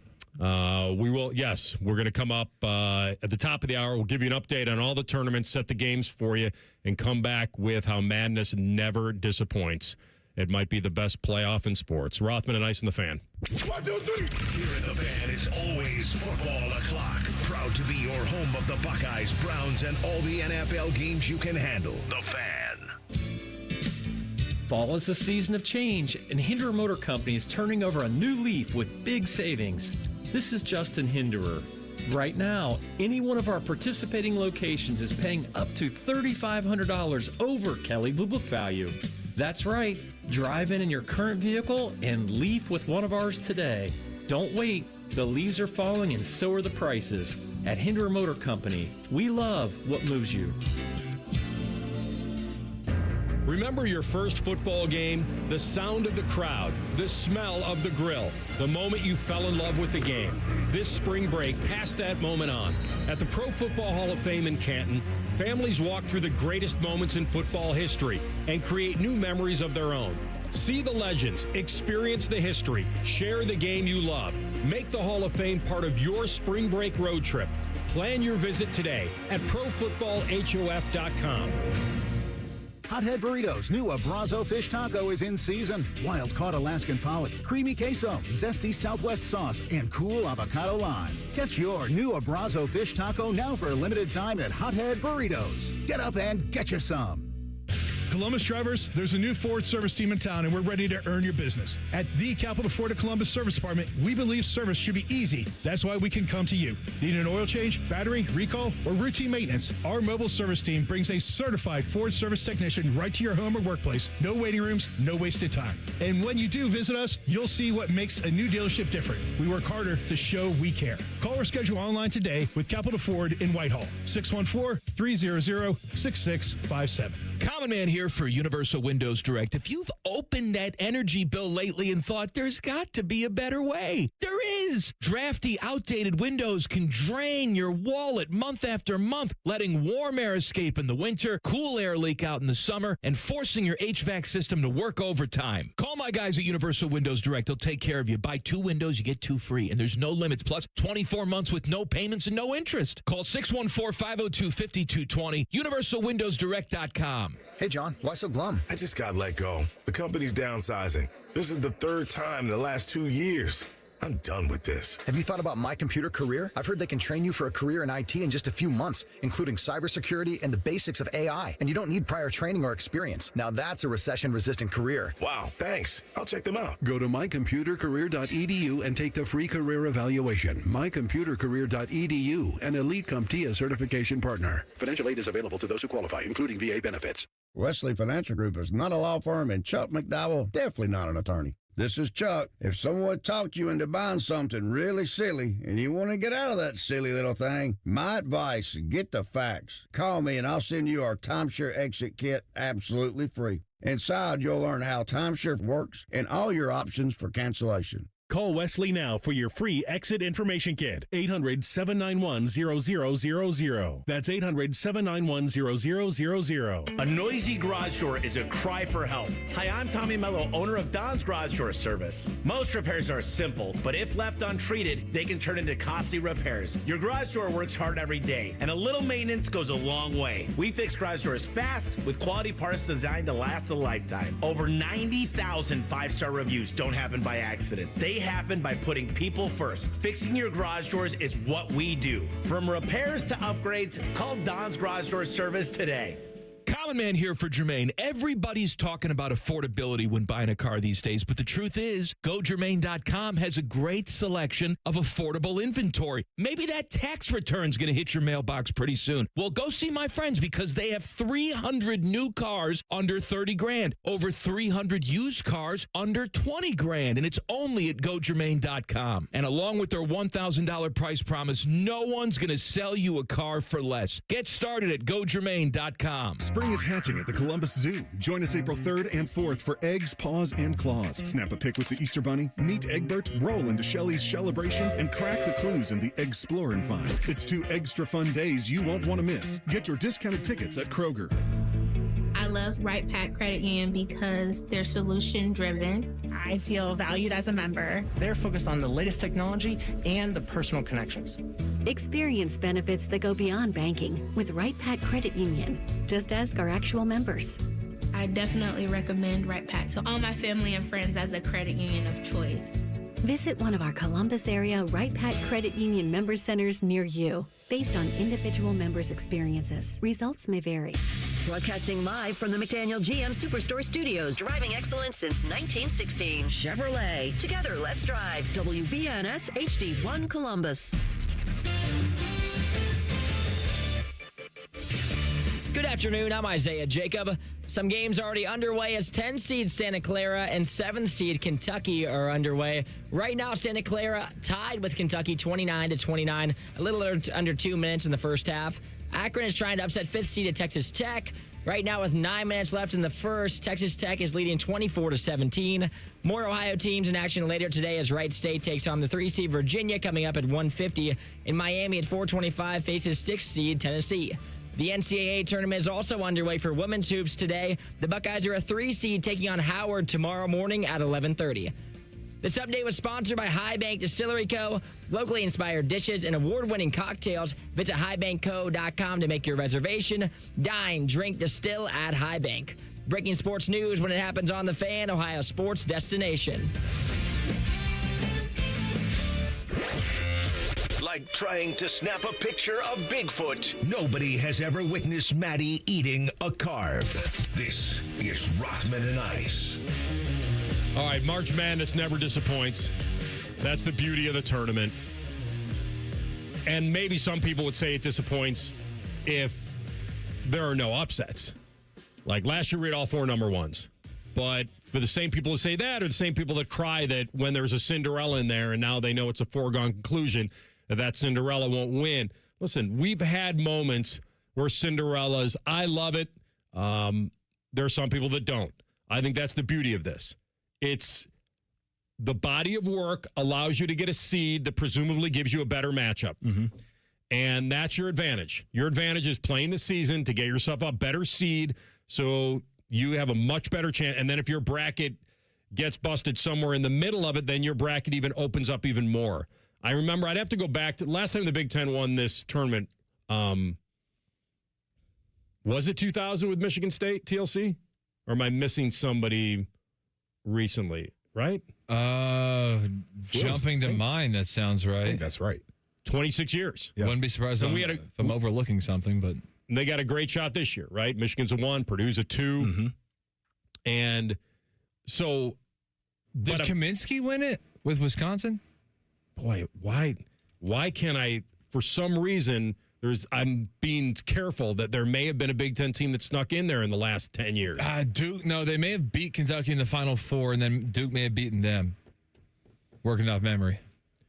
I think it's 26 years. Indiana lost to Maryland in 2002. Oh, here it is. Purdue lost to UConn in 2024. Oh, that's Big Ten. I'm sorry. We need the NCAA tournament. Yeah, it was 2000 with Michigan State. Yeah, 26 years. Yep. And if you go back to that bracket, I don't have it right now. I do think it broke in Sparty's way a little bit too. Like I got a little bit of fortune that broke their way. And so that's what this tournament is about. That's what you need in this tournament, though. Unless you're one of these teams that's a powerhouse. Sure. That I think that's what we love. What this tournament gives you, it sprinkles in the Cinderella without completely upsetting the entire tournament usually. I can give you this on Michigan State that year. So it was pretty chalk in their region, but they were a 1 seed in the Final Four with a 5 2/8. There you go. I thought that's what I remember. That when they got there, it was like, okay, this is ours for the taking now. So, and that's what I love about this tournament is that now nobody wants to have a final game where you have a team that's favored by, 10.5 or something like that. But we've had the Butlers of the world that have shown up out of nowhere and given teams a rough time. And so I'm good with it, man. I love it. I think it's the best thing, the one and done. Because if you're better than that team, Joshua, if you're better and you get upset, that's all on you. I agree with that. That's not on the rules of the tournament or if you played them 10 times. That's the beauty. You got to show up every night. And when I heard Duke, say that we took Siena lightly, well, good. That's fine. They almost got. And that would have been crazy for overall number 1 to lose to a 16. Really insane to admit that. Here's what I like. And this would be a perfect world if we could set it up. But to me, it's not even Cinderella runs that I look forward to. I just enjoy drama. I want dramatic games. Like the game that Ohio State played in yesterday, unfortunately, they didn't win it. It took you on an emotional ride. which is what I like. And frankly, if we get some of these games like Duke playing Siena and Duke ends up winning it, but that game was close and people were scared and Siena had a lead for a while in that game, but Duke still ends up winning it, I get the best of both worlds because I get my drama and we all get to think during the game something crazy might happen, but Duke is still in there. And they're a team that if they're playing their best basketball, can compete. So just give me drama and I'm good. When a guy like Steph Curry plays for Davidson and goes off in a tournament and nobody really knew who he was prior, it's a cool thing. It is. It's great. It's a great thing. And it's great that these teams, it works in basketball. It doesn't really work in football. It's a rarity because these guys are playing offense and defense. Siena played all their starters for all 40. Was it 40 minutes they played? Or did they finally substitute? No, they didn't sub. All right. So one of my friends called me and said, "Oh, that was ridiculous. I can't believe." And I said, "Do you know the drop-off between the last starter on Siena and whoever else he has on his bench? They're all in trying to be Duke. Like, think about that. I'm not making that move. Unless they're completely gassed, and I got a guy that just is more of a liability than an asset. I'm playing every one of my best players as much as possible. If I'm a 16 playing an overall number 1, and people are asking him to sub, for what reason? Yeah. Like, the talent has to be a drop-off. Well, I think they only had like 7 scholarship players as well. So, like, yeah, at that point, we're all in. Like, you'll rest in the offseason. I don't give a damn. We're going this full thing, and you're giving me the best you got. Yeah. I mean, I first of all, I thought that was just a kind of a cool anecdote rather than something to criticize. No, I mean, that's what this time of year is. Like, there's a desperation that I like watching. You know, some of these guys might be the last time that they ever competitively play a game of basketball. I want to see a little desperation out there. The Saints of Siena took the overall number 1 seed over 40 minutes to the wire. How can people not think that's cool? Had you heard of Siena before this? Yeah, they've had moments, right? They beat Ohio State in a tournament. Yeah, before. they've beaten Ohio State. I was unaware. Yeah, they're one of those. I think you were focused on your own career at that point in time. Well, you were busy. I might have been tapped out by then. I mean, pull up TLC. Pull up the box score of the Duke Siena game. The Siena is one of the worst 3-point shooting teams in the field. Okay, they average about 5 threes a game on 30% shooting. What did they do in that game? They went 9 for 26. Math, about 33%. Okay. So not a little higher, but they made 9. They were front loaded. Yeah. Early on, they were shooting the lights out to the point where that was not going to be sustainable. Yeah. Here's why when you hear a team like Siena and they've made the tournament now 3 years in a row. And now they have Fran McCaffrey's their guy, right? No, he's the pin coach. Jerry McNamara. Jerry McNamara. Okay. Fran McCaffrey's the head coach of That's right. But he was there, right? Years ago? Maybe. Yeah, I thought he was. Jerry McNamara, the Syracuse kid, right? Had them back. And it's one of those things that I don't know why people would think that wouldn't be cool. You know, the people who wouldn't think that was cool is the people that picked Duke to win it all in their bracket. That's the only reason they wouldn't think that was cool. The entire nation should have been pulling for Siena to beat them. Yes, that would have been. And maybe if you didn't go to Duke, or didn't have them winning at all in some big money bracket, you should have been all in on that. It's and there are some people that think it would ruin the tournament if it happened. I feel like most people who watch the tournament are of the mindset of like, yeah, I'd love to see one of those upsets. I feel like college football, like nobody wants to see whoever got in on the group of 5 bid or whatever. Like nobody even wants to see that game be competitive. But I think in this sport, to your point, like unless you went to Duke, you got a rooting interest there. Like, yeah, give me chaos. Give me a great story. Give me something that we can all celebrate. Like my team is not playing right now, so I'd like a team to get behind. Give me one of those crazy underdogs. I'm going to root for them. That's why I said, earlier in the program that High Point's still in it. North Carolina's not. Like that's, the extreme of brands. Right. When it comes to basketball. Like that's not even, give me an Ohio analogy of that. Of Ohio State not making the football playoff, but Toledo making it or something. Like that would be something that absurd. and then, or they both make it, and Ohio State gets bounced and Toledo wins. Like, that's what we just saw yesterday. It's wild. And that's why this is the best playoff in sports. I mean, I love the Stanley Cup playoffs. I think it's probably maybe the toughest of all of them. From a physicality, from how many games you have to win, from the way the sport is played, the series. NFL playoffs is similar to this in that it's one and done, but there's so much more parity. But this is, when I was a kid, a 16 couldn't even dream of beating a 1. Sure. It wasn't even, it was a walkover game. They gifted you. It was almost like a bye for a 1 seed. And now, like, over the years, we've seen some games go down the wire. We've seen a couple upsets. Like, I don't know if this wasn't the NIL era. That's what the next question I was going to ask you. Like, do you feel like that's going to fade? I mean, we saw one go to the brink yesterday, but it feels like in the aggregate, that's going to become a less common thing.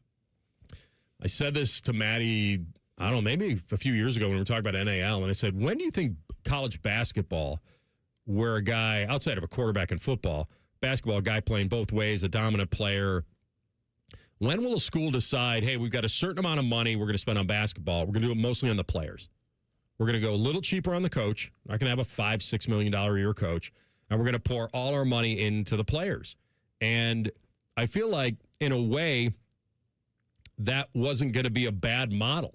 That if you had a competent coach, that's the key, though. I don't think these schools I don't think they're willing to do the work to find a coach that would be competent enough to come there and coach on a deal where they might get more money elsewhere, or they're an up-and-comer that hasn't been discovered yet, so they'll take a deal where they're making less money. I don't think these universities are equipped to find that guy. Do you think that recipe is even something that would exist? I think it could. Because it'd be counterintuitive. A school that doesn't invest a lot in their head coach, a guy that has a lot of experience, but they do find it valuable to say, let's go out and buy the best player, 2 players we can buy. It would have to be an outside-of-the-box candidate, I think. But if you hit the right guy who can make the decisions, get him in the right spot, dial up the plays when you need them, like, sure. But if they win with those players, that coach then is betting on himself, and then he becomes. And then you got to find guy. the next one. Yeah. But yeah, I mean, I could see it happening somewhere. All right, so we'll keep you up to date on the tournament as we move along. We've got Kentucky and Santa Clara, and Santa Clara is beating Kentucky by 2 at half. It's a 10-7 game. A lot of people think that it would be a lot bigger of an upset because they think of UK as always being great, but they're a 7 this year. We'll come back. Who's going in the pressure cooker? Find out. Rothman and Ice and the Fan. We have so many local shows, I can't fit them in a 10-second promo. So let's just say we're live and local all damn day. The Fan. March Madness hits the Schottenstein Center. The 3rd seed Ohio State Buckeyes women's basketball team takes on 14 seed Howard during the NCAA first round at 11:30 a.m. on Saturday. Tickets are on sale at ohiostatebuckeyes.com. There's an old story about cat toys that's been retold for over 20 years because it perfectly explains who we are. This is Dennis Sullivan, president of Care Heating and Cooling. Years ago, a couple who shared their house with 3 cats had another company out to look at their furnace. After working on it, the technician said it was dangerous and had to be replaced. The couple called Care for a second opinion, and my dad Mike went out to help them. When he inspected the furnace, the cause of the problem became obvious. A cat toy had been stuffed into the heat exchanger. With the toy removed, the furnace ran perfectly. Now, how did the toy get there? You can decide for yourself, but here's what mattered then and still matters now. The first company paid commissions to their service techs to sell new furnaces. At Care, we pay our technicians to fix furnaces, not sell you a new one. And if a new furnace is needed, our team of replacement specialists will advise you on all options available and help you make your best choice. Care Heating and Cooling. Call 1-800-COOLING when you need a company you can trust. Pepsi Prebiotic Cola in original and cherry vanilla. That Pepsi taste you love, with no artificial sweeteners, only 30 calories, just 5 grams of sugar, and 3 grams of prebiotic fiber. That great Pepsi taste with even more to love. Pepsi Prebiotic Cola. Unbelievably Pepsi. Raise your hand if you're excited about feeling older faster than you should. No takers? Yeah, I didn't think so. Ongoing pain makes you feel older than you are, but here's the good news. QC Kinetics patients right here in Columbus, they're getting relief right now, feeling younger and jumping back into life, full speed ahead. And that didn't happen in an operating room. My friend Dr. Ray Tesner and his team use the latest regenerative treatments backed by real science. Treatments that take the tiny, powerful healing tools inside your body, concentrate them right where you need the relief the most. This is how I was treated. I had a knee issue. I went in there. We had a consultation. I went through a series of treatments. And you know what? After a handful of months, my knee started feeling better and better until I was able to get out there and do the things I loved again. It's all true. It's all real. The sooner you get started, the sooner your inflammation eases and the sooner you'll start feeling better again. So find out if you're a candidate at your free consultation at qckinetics.com/Columbus or 380-208-4544. Spring is hatching at the Columbus Zoo. Join us April 3rd and 4th for eggs, paws, and claws. Snap a pic with the Easter Bunny, meet Egbert, roll into Shelley's Celebration, and crack the clues in the Explore and Find. It's 2 extra fun days you won't want to miss. Get your discounted tickets at Kroger. This is Pause Before You Play, and it's time for more game day picks from local sports fans. You're on the air. Who you got? Actually, I'm not betting, just chilling and watching the game. I know that move, a pause. Sounds like you've got a winning strategy. Exactly. After I set limits and recognized the risk, I knew it was time to stop. Now that is responsible betting, folks. Sports are fast. Betting shouldn't be. Make a plan at pausebeforeyouplay.org. That's pausebeforeyouplay.org. Join our resident gambling degenerates, Dave Biddle and Scotty Vegas for On the Money, Sunday mornings at 9. Presented by the Sportsbook at Hollywood Casino Columbus. Must be 21. Gambling problem? Call 1-800-589-9966. The Fan. Tough, reliable, and ready to work. You were born that way. Kubota is built that way. Our entire ag lineup, featuring versatile tractors and hay tools, powerful skid steer loaders, and the rugged Sidekick utility vehicle, is designed with the engine of a Kubota and the heart of a farmer. Visit KubotaUSA.com to find a dealer near you. Fan weather. From the Logan AC and Heat Services Weather Center. Mostly cloudy skies today and warm and windy as daytime highs soar into the upper 60s to even low 70s. Could see a chance of showers and thunderstorms late afternoon into the evening, but it will be more isolated in nature. For tonight, mostly cloudy overnight with lows in the 40s. And then for Saturday, a dry day with sunshine throughout the afternoon. Highs getting in the mid to upper 60s. For The Fan, I'm meteorologist Meredith Garfalo with the 10 Weather Impact Forecast. We test marketed naming the show A Guy and His Butlers. Oh, that is very touching. But we thought Bishop and Friends had a better ring to it. Weekday mornings at 9. The Fan. Rothman and Ice present Under Pressure. Sponsored by 3D Cabinetry. 3dcabinetry.net, where quality meets affordability. All right, a little pressure cooker time. I am putting it squarely on the University of North Carolina. I'd love to put it on Hubert Davis, but I think the decision of the pressure has to go on UNC. So UNC is now lost in the round of 64 in back-to-back tournaments for the first time since, yeah, that's right, the 80s, middle 80s. So they're 48-2 when leading by 10 or more at halftime in the tournament. They were up 19 yesterday and lost that game. So the two, you may ask, of when they were leading by 10 at halftime and lost was a national title game against Kansas 4 years ago, and then this year against VCU in the round of 64. That's it. Both losses, of course, under Hubert Davis. The times that Carolina has missed the tournament or lost in the first round in 18 seasons under Roy Williams, 3. Hubert Davis in 5 seasons, 3. So not good, and it's not like Carolina was that great. They lost a very good player. There certainly are reasons. The bad thing for them, and you pointed this out earlier, sometimes it's the way you lose. It's not the actual result. Ohio State, there's no shame in losing an 8-9 game, but when you have a chance to maybe have a March Madness moment and it falls a little bit flat on its face just by the way it happens at the end, it puts a bigger pressure on the result than maybe it should. But here we are. and North Carolina has to make a decision. Yeah. Who are they? Right. Because if we're talking about Ohio State basketball in a certain way, imagine what's going on at UNC, getting bounced in the 64 round against a team that they led by 19. At least they got Bill Belichick coaching their football team. Hey. Get Jordan Hudson on the case. Fall's coming soon to save him down there in Chapel Hill. You know, by the way, real fast, there was a thought that he would just pull a ripcord and get out of there and all that. I would have. He's kind of hanging in. So for as much as they're paying him, I guess I would be hanging in there. That's right. But dude, anyway, old dude, you don't have to be there. You're not proving anything by being there, but I guess he really wants to be there. I'm going to keep it NCAA tournament college hoops as well. Kelvin Sampson, I feel like, is under some pressure here.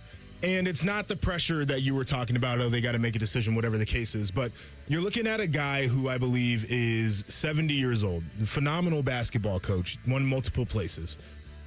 3 Final Fours, I believe it is, and a couple of Coach of the Years. And he's a popular pick right now to come out of the West. Is this not a year where we've seen him get close before? It feels like he's running out of time if winning a championship is going to be something that's in the cards for him. I don't know what that means. It's not like you can muster up your team like, hey, do it for me because I'm getting older and I might not have a lot more cracks at it. But it feels like there's certainly pressure if he's going to become a coach that is a championship winning coach. This might have to be one of the years. So, yes, 3 Final Fours. And here, I'll add another layer of pressure to it, is that he gets to go to Houston. Yes, he does.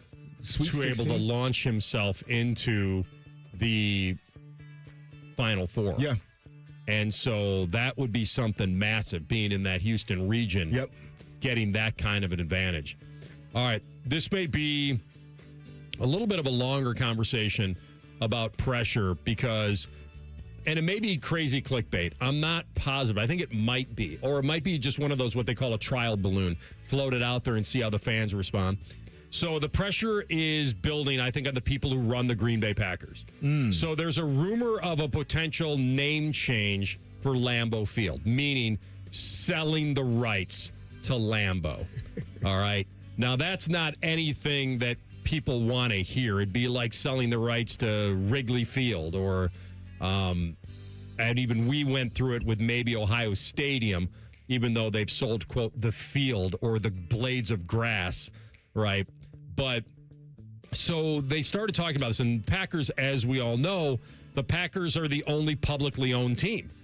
Now, there's always this misconception where the fans can buy stock, but the stock isn't, you don't trade it. You can't trade those shares of stock. It's to support the team. You get a certificate. Here to support the team. Yes. Paint your face and buy a share of stock. That's right. So their non-profit approach to major sports is one of a kind, especially in this day and age. It's amazing. With every other NFL team has a private owner or an ownership group, and the Packers don't. So it's important to kind of separate, I would think, team revenue from the salary cap. So about 50% of the league revenue goes towards player contracts. Each team gets an equal share, and that number keeps going up, as you know. So the current salary cap is about 50% higher than it was even 4 years ago. Yep. And that's because of those massive TV deals. But on the other hand, these individual teams make all their money on, ticket sales and gear and merchandise and team sponsors and all their own TV deals. And these TV owners these team owners pay out of pocket for stadium reno and other things. Well. But if you're nonprofit, the Packers, what they do is they issue these stock sales to get additional revenue. And the sales have happened, I think, 6 times. The most recent one was about 4 years ago. And like I said, these stocks aren't really stocks. Right. I think the Cleveland Indians did this years and years ago. You can't trade them. They don't fluctuate in value. So they exist solely for fans to say, support your team and prevent the Packers from needing an owner to fund these projects. So, for example, I'll give you one. So they offered a stock sale back 15 years ago, and they used the proceeds to help fund the expansion of Lambeau Field. It was about $150 million. So back to like Ed Policy's deal. So they floated out that there's a chance that Green Bay, being the smallest market pro sports team in America, and it's not even really close. Mm-hmm. Like Lambeau is there, and then it's a city and like 100,000 people, right? And where they would float out getting a name on Lambeau.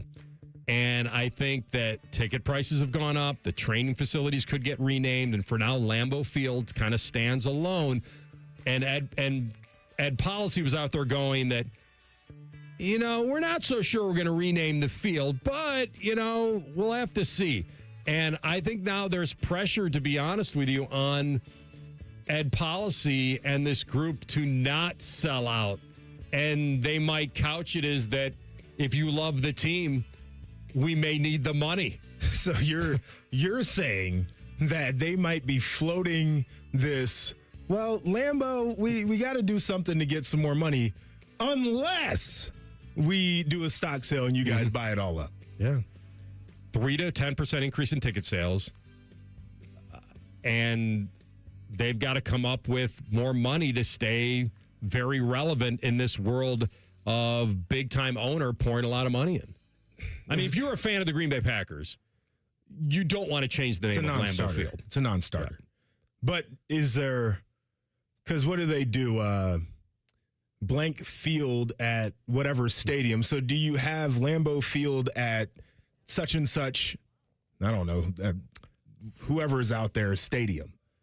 Is that something that you could talk people into? It feels, they love that the team is publicly owned. I totally That's a agree sense with of pride. That. There's a give and a take to that, though. Listen, I also think right now might be a little bit of a difficult time to ask people for money.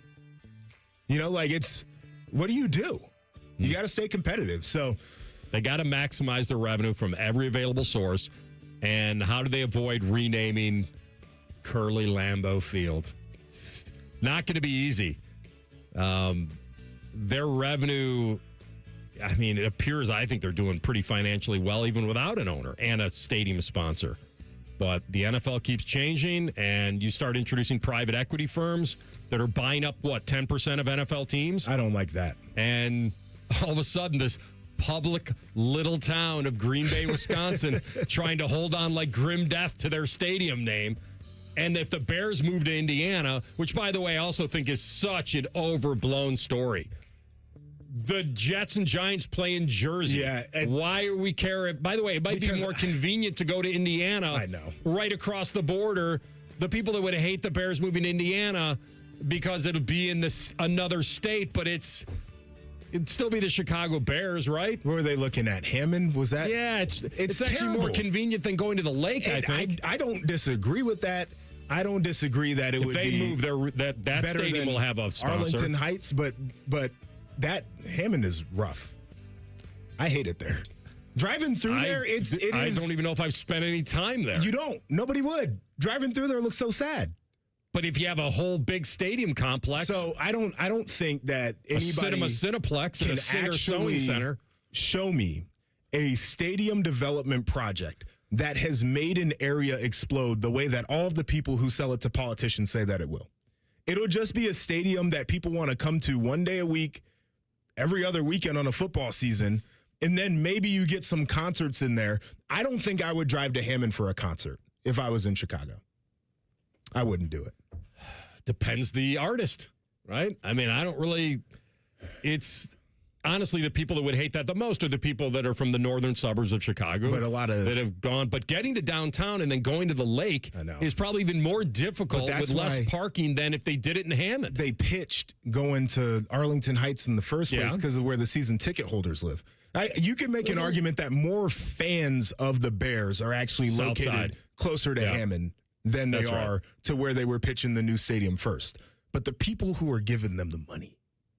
You watch. They move. Well, first of all, they move. They absolutely sell the right. I think Soldier Field, first of all, Soldier Field and Lambeau Field maybe, and you'd have to check this, are the only stadiums that don't have a sponsor. Yeah, I think Soldier is owned by the Parks District up there. That's right. So I think there's pressure there. I just saw that yesterday, and I didn't know if it was clickbait or a trial balloon. Maybe a little bit of both. It was Tony Petiti floating something out there is exactly what it was. All right, I'm going to float out the formula of picking the winner in the NCAA tournament. They did this on CBS yesterday, and we'll see how many of those teams are alive and well. Rothman Ice and the Fan. The open season Sportsman's Expo hits this Friday through Sunday at the Ohio Expo Center. See Twiggy the water skiing squirrel. Shop hundreds of exhibitors and much more with Toyota, the official truck, and Tacticam, the official cell camera. Get discounted tickets now at openseasonsportsmansexpo.com. Hey there, friends. It's Bo Bishop here. You know High Bank for their award-winning spirits, but the food deserves just as much love. Enjoy happy hour with friends, brunch with family, and dinner that never misses. Make your reservation today at highbankco.com. Dine, drink, distill at High Bank. For more than 25 years, Brothers Roofing and Construction has been serving Central Ohio with dependable roofing, siding, and exterior repairs. We do the job right. We communicate effectively and stand behind our work. So when quality matters, call Brothers Roofing and Construction. Hi, Dave. Your people were at my house yesterday. Are you happy they came? I never realized how much that junk was bothering me until it was gone. We love to give people that clean, happy feeling, Dave. Thanks for calling. I feel great. Can I say one more thing? Sure. When your wonderful people were about to drive away, I looked at my wife and said, that was love with its sleeves rolled up. Did your wife agree? Absolutely. Dave, you made my day. We make junk disappear. All you have to do is point. Call 1-800-GOT-JUNK or visit 1-800-GOTJUNK.com. Working your way through that home projects list? More flushes, more showers, more fiddling with the thermostat. Trust the pros at the Waterworks for all your plumbing, drain, heating, and cooling needs. Call the Waterworks. Trusted and certified plumbing, drain, heating, and cooling experts. Hey, Columbus, big news. For a limited time, get Uber One free for a full year so you can save on food and rides. That's a $96 value on us. Just use code Columbus. Get 1 year of $0 delivery fees, 10% off eligible food and grocery orders, and up to 6% Uber One credits on rides. Sign up for this limited time offer today using code Columbus and save big with Uber One. Offer valid through 3/31/26. Savings and $0 delivery fee on eligible orders and rides only. Fees and terms apply. See app for details. Rothman and Ice is sponsored by your local Pella Window and Door showroom on Gemini Parkway. The Fan, Ohio sports destination.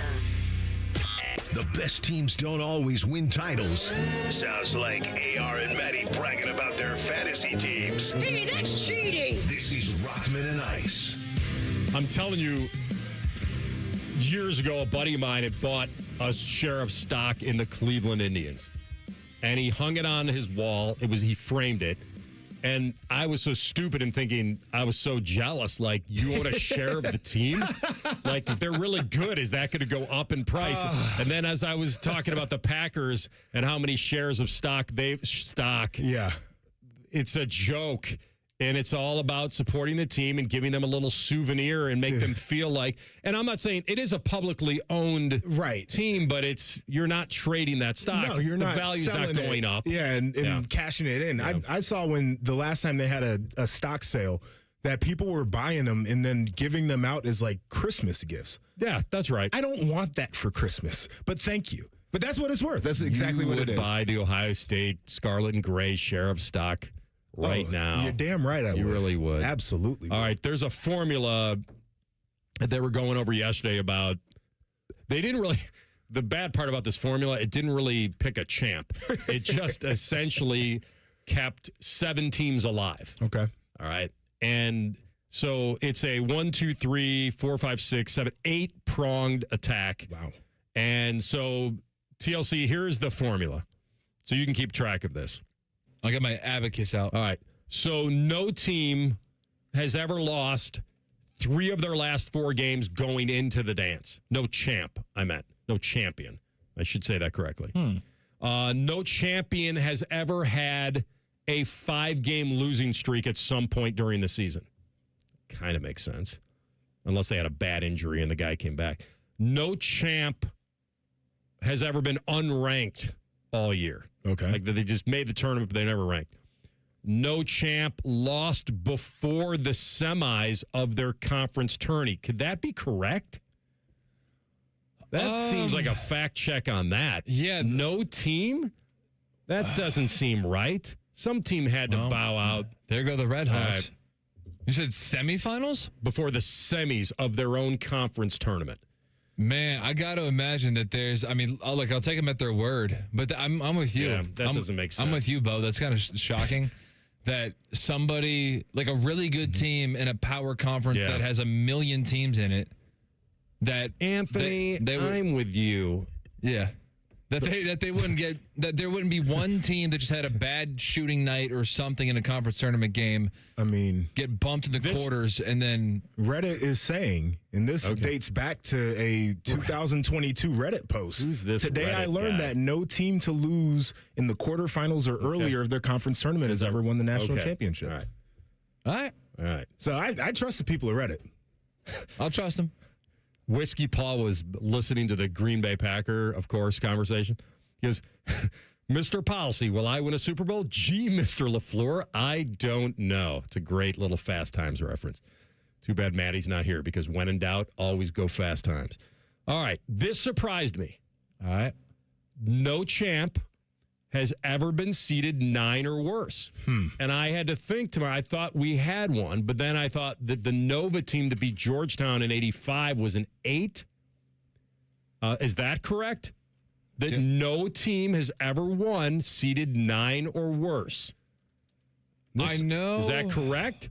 And everyone's always crying about how Cinderella's going to ruin the tournament. This does circle back, though, to people who are like, well, I watched the Cinderella get here to the Sweet 16. And I know they're going to lose. Well, there have been double-digit seeds that have gotten to the Final Four. No doubt, but they know they're going to lose. Yeah, a lot of 11s. Oh, yeah, when Loyola Chicago. Loyola Chicago. Sister Jean. George Mason. Were they 12 or 11? They were an 11. Gotcha. Now, I don't think there's been any team worse than an 11 to make the Final Four. 11's about it. You're right, because I think... By the way, isn't that surprising to you? That every year, always a 12. 12 is like the lock. 12's 12 and would beat a 5. 5. You How know come why? none of these 12s ever make it to the Final Four? Well, the 12 line would probably be the best of the mid-major champions of the 100%. one-bid leagues. All right, so we're all going to say that that's fact. That there's never been a 9 or worse that's won the tournament. All right? So you got this criteria. I got more. But you were unaware of if it was verified? No, I'm verifying it on the fly. Okay, all right. I took it as fact. We don't have to double-check Listen, man, I like doing that. I think it makes for more interesting content. Gotcha. Don't let facts interrupt a great segment. All right? Exactly. Here's how we protect ourselves. We say that CBS did this, Put so a if we're disclaimer wrong, on it, it's them. But we only say it once, so that means that we only give just be applauding 1% of the segment to CBS, and then we hog the other 99%. Just applaud that I was so locked in that I was taking notes on this. I am. When everyone else was going to the bathroom or getting something to eat.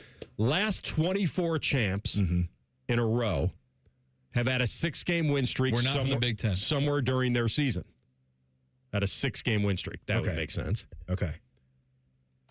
30 of the past 31 did not suffer a 25-point defeat at some point during the season. Okay. How bad was the Iowa loss? Who was the one that did? That's the great question at the presser. The last 20 champs in a row were top 12 by week 6 of the poll. They're a top 12 team. So established early. So no one's kind of coming out of nowhere to win the tournament. So of all those, there's 7 teams that fall into that criteria. And guess what? There's not one damn Cinderella. There's not one. I'll tell you the teams. All right. Why don't you just tell me the teams that I'm talking about? Can I get all 4 1 seeds? Can I get Duke? Just name. Okay, you name the teams, and we'll see if you can nail all 7 that qualify for that criteria. Duke. Correct. Arizona. Correct. Michigan. Correct. Florida. Wrong. Oh. And I don't know why, but it's wrong. Oh. All right. I don't know what. Which one of them they didn't check? Yeah. Did they lose a massive game this year by 25 or more? Now I got to look That's at a great question. the Florida Gators and try to figure that out. Yeah. All right. Well, now I'm just going to guess. And where did they lose in their tourney? And yeah, exactly. or did they have some kind of 5-game losing streak somewhere? I don't think. And then I missed out on. They wouldn't have a 5-game losing streak. Why doesn't Florida qualify? Is there? Have you identified anything in there? Maybe. Okay. You said, what was the one about the ranking and where they are? The ranking was that no team was unranked all year. No. Something about the top. Oh, that they made the last 20 champs were top 12 by week 6. I think they were outside the top 12. There you go. So if you go back to the rankings, you'll find it. They started number 3. By late December, they trailed back to the mid. They were actually unranked in January, and they stormed all the way back to be a 1 seed. So in week 6, hold on. They were ranked 18th. But that's it. Where'd you say they started? 3rd. So doesn't that count? Technically? No, so they week have 6 to be ranked inside the top 12 at or week by. 6. That's a great point by you. Is it by or at? Because that's a distinction to me. Rothman, me call CBS and tell you that I assume they started it at week 6. Okay, all meaning because remember this, the preseason poll, while it sets you up for greatness, they think you are. By week 6, they're saying this is kind of we have. All right, yeah. All right. So you missed on Florida. Does Houston fit in there? Houston is correct. I'm about to say we can just rip through the 2 seeds now. Iowa State. That is correct. Purdue. That is correct. UConn. That is correct. All right, so how many Florida's the odd man That's out. it. It's only those are your 7. There we go. So of those 7, one of them will be your champ. All right. Is what they're saying. Are we doing the West Coast doesn't win championships thing? Well, you could knock out Arizona if you wanted that, because the last 28 straight years, a team from the west half of the United States has not won this. If you want to knock out Arizona, you can. Wow. But you'd still have Duke, Michigan, Iowa State, Houston, UConn, and Purdue. Okay. So if this doesn't work, then blame them. So no Gators, no Wildcats. According to this theory, the Gators will not win at all. Okay. And who was the other one? He said no Wildcats Arizona, because of the West the Coast geography thing. Yeah. Which I don't know If how. you wanted to add that trend to it. Yeah. Which is a big one. 28 straight years. That's a long time. That's it's a trend for sure. All right, so there you go. You'll be a big hit with your friends. Just act as if it's true, and I think it all is. Shut up. I think it's great. We just gave you the free 7. Maybe somebody. We gave you the magnificent 7. How do you pick between the 7 now? Maybe somebody out there was taking notes watching us while you were taking notes watching CBS. They said, "Damn it, AR! Why didn't you say this on Wednesday before the tournament started?" Shred your Florida bracket right now. All right, we're going to come back with the Buckeye Bulletin, and you'll hear from the dejected Buckeyes, but we'll put it all in perspective next. Rothman and Ice and the Fan. If you miss a live show, you can catch the podcast. If you miss the podcast, our hosts have volunteered to have dinner with you. Ma, the meatloaf! The Fan. Forget the pot of gold. Save some green at all 4 Coghlan Kia locations. Get 0% plus no payments for 90 days on select new Kia Sorrentos, Sportages, and Tellurides. Or buy a new 2026 Kia K4 for $279 a month. Visit CoglanKia.com. Coghlan has the car for you. 0% APR available for 48 months on select in-stock units. 90-day deferred payments. Buy for $279 per month for 84 months at 5.99% APR with approved credit through Kia Finance. See dealer for details. Ends 3/31/26. It's a new month and a new reason to visit Germain Honda of Dublin. Right now, take advantage of great low rates on select certified pre-owned models all month long. You'll get the reliability you trust, the value you want, and payments that make sense. And the wait is over. The all-new Honda Prelude has arrived with precision suspension and responsive hybrid performance. Great rates, awesome vehicles. Only at Germain Honda of Dublin. They're on Sawmill Road, just south of 270, or online at GermainHondaofDublin.com. Hey, what's up? It's T-Bone. If your garage floor has stains, cracks, or even the dreaded bad epoxy job, maybe one you tried to do yourself, maybe one you paid for and it didn't work out, it can make your entire garage look bad. Let's be honest about it. And maybe those botched garage floor coatings that you've had in the past have put you off of ever getting it fixed. Well, my friends, let me tell you, the people at Comer and Cross Concrete Floor Coatings want you to know there is a fix out there. They can make your garage floor gleaming, glistening, look like a new car showroom. You call Comer and Cross at 1-800-NEW-FLOOR, and they will come out with their pros, no subcontractors, and install a gleaming new Comer and Cross garage floor in just 1 day. Yeah, this floor is guaranteed to never chip, crack, or even show tire lift like epoxy or paint can. Never going to have that problem with Comer and Cross. Call them today, 1-800-NEW-FLOOR. It's that easy. 1-800-NEW-FLOOR, or you go to comercross.com. That's COMER cross.com. Get a new garage floor with Comer and Cross Concrete Floor Coatings today. Hey, what's up? It's T-Bone. Spring is right around the corner, and we bet you're excited for warmer weather. But as the temperatures rise, make sure your energy bills don't. Keep those cooling costs low with Window Nation's high-quality, energy-efficient products. Simply request a consultation where their experts will visit your home, spot problem areas, and make recommendations. Your customized windows can be installed in a day. Once completed, your home will be shielded from outside hot air while you remain cool and comfortable inside throughout the spring and summer.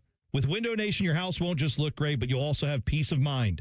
All of Window Nation's products are backed by a lifetime warranty. In fact, there's no better time to upgrade your home with Window Nation than right now. In March, the more you buy, the more savings you could enjoy, up to 50% off all window styles. And be sure to ask about Window Nation's generous financing options, including $0 down, 0% interest for 60 months, and payments as little as $199 a month. Visit windownation.com today to schedule your free consultation. Once again, that's windownation.com. What's the best way to make sure you don't miss any of your favorite fan shows? Oh, no. Download the Fan app, silly. Ah, damn it, I knew that. App Store, Google Play, or just scream right at your phone. Psst, you can also listen to Buckeye games. Do it now. I'm John Morgan of Morgan & Morgan. If you've been injured in a car accident, call America's largest injury law firm. For over 35 years, my mission has been to deliver more for our clients, to deliver more for you. If you or anyone in your family has been injured in a car accident, call us now, as the time to file a claim may be limited. Last year, more clients hired Morgan & Morgan than ever before, protecting America, fighting for you. Morgan & Morgan. Injured? Dial pound law. Morgan & Morgan, Ohio office located at 600 Vine Street, Cincinnati. Prior results do not guarantee a similar outcome. With Aetna, I always get a quick answer, and I don't have to search on the internet. They go above and beyond to help me with whatever I need. Those words from a real Aetna Medicare Advantage member speak to why U.S. News & World Report named us a best Medicare Advantage company. Because we show up on calls with members and doctors' offices when requested. We show up with access to convenient care options. We show up for you. Because that's how healthier happens together. Member feedback has been edited for length and clarity. The Fan Guest Hotline is sponsored by Cosby Heating and Cooling and Bryant, doing whatever it takes to keep you and your home comfortable. The Fan. Rothman and Ice present Buckeye Bulletin. Sponsored by Window Nation. Buy 4 windows and get 4 free plus an extra 10% off from windownation.com. All right, Buckeye Bulletin time. Oh, we talked a lot about the game. And I know that the focus goes to the last shot. And would you have drawn up something differently? Of course you would have if you thought TCU was going to do a little more token pressure than you thought, which is what they did. And I can't remember who it was. I'd have to go back and look at their roster. But I think they thought Bruce was going to get a free drive-by. The problem is, if you go back and watch it, is when Christoph Tilley hands the ball to Bruce Thornton, he's a half a step over the baseline. Doesn't even have the second foot in. It's a very difficult thing to do in 4 seconds and feel like you can get off a decent look. I'm not crushing them if they got a look and it didn't go in.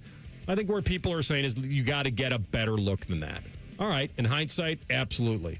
And I feel like they probably thought that TCU, with 4 seconds, was going to give them a little freer path into the front court than they got, because they thought that TCU would not want to foul. You can't put Bruce on the line down 2 at that point. And so I'll give them a little credit. They bothered Bruce enough where he felt like he was stuck. The 4 seconds is a problem. Oh, yeah. And the 4 seconds is probably just enough and not enough where if you were redrawing it up, you'd probably make an entry pass deeper into that half court to give yourself a better shot at it. Of course you would. And so I guess, and we shared this earlier in the program, and I don't know if you have it handy over there. Can we hear Jake's response to the final draw up? We got the ball to Bruce on the run, and we had 2 outlets down the floor for a throw ahead. I was watching him with the ball, so it was hard to see if those guys were open or not. I thought TCU corralled the ball well, and maybe that limited his ability to get the ball down the floor. But we were trying to get it to him on the run and give him freedom to make a decision, and had a couple outlets again down the floor to, if he felt like he could get it to them, we wanted to get it to them to either get a look or, if we could get up there quick enough, we use a timeout to set up in the half court. So my amateur eyes tell me that he's exactly right, except for a couple very key things. One, you probably needed about 2 to 3 more seconds to pull off what they wanted to pull off. So if you had 7 seconds versus 4, I have zero problem with him keeping the ball in Bruce's hands, handing off to him right there. Because then I think if he gets into the front court with 3 seconds, he does have an option. Right. Pull the trigger or find Junie or somebody else. I think they miscalculated the time. What also prevented them from doing that was, as I've mentioned all show, was that the TCU defender picked up Bruce so deep in the backcourt and made him alter his dribble path. And that hurt him a lot. And that's all she wrote. Yeah.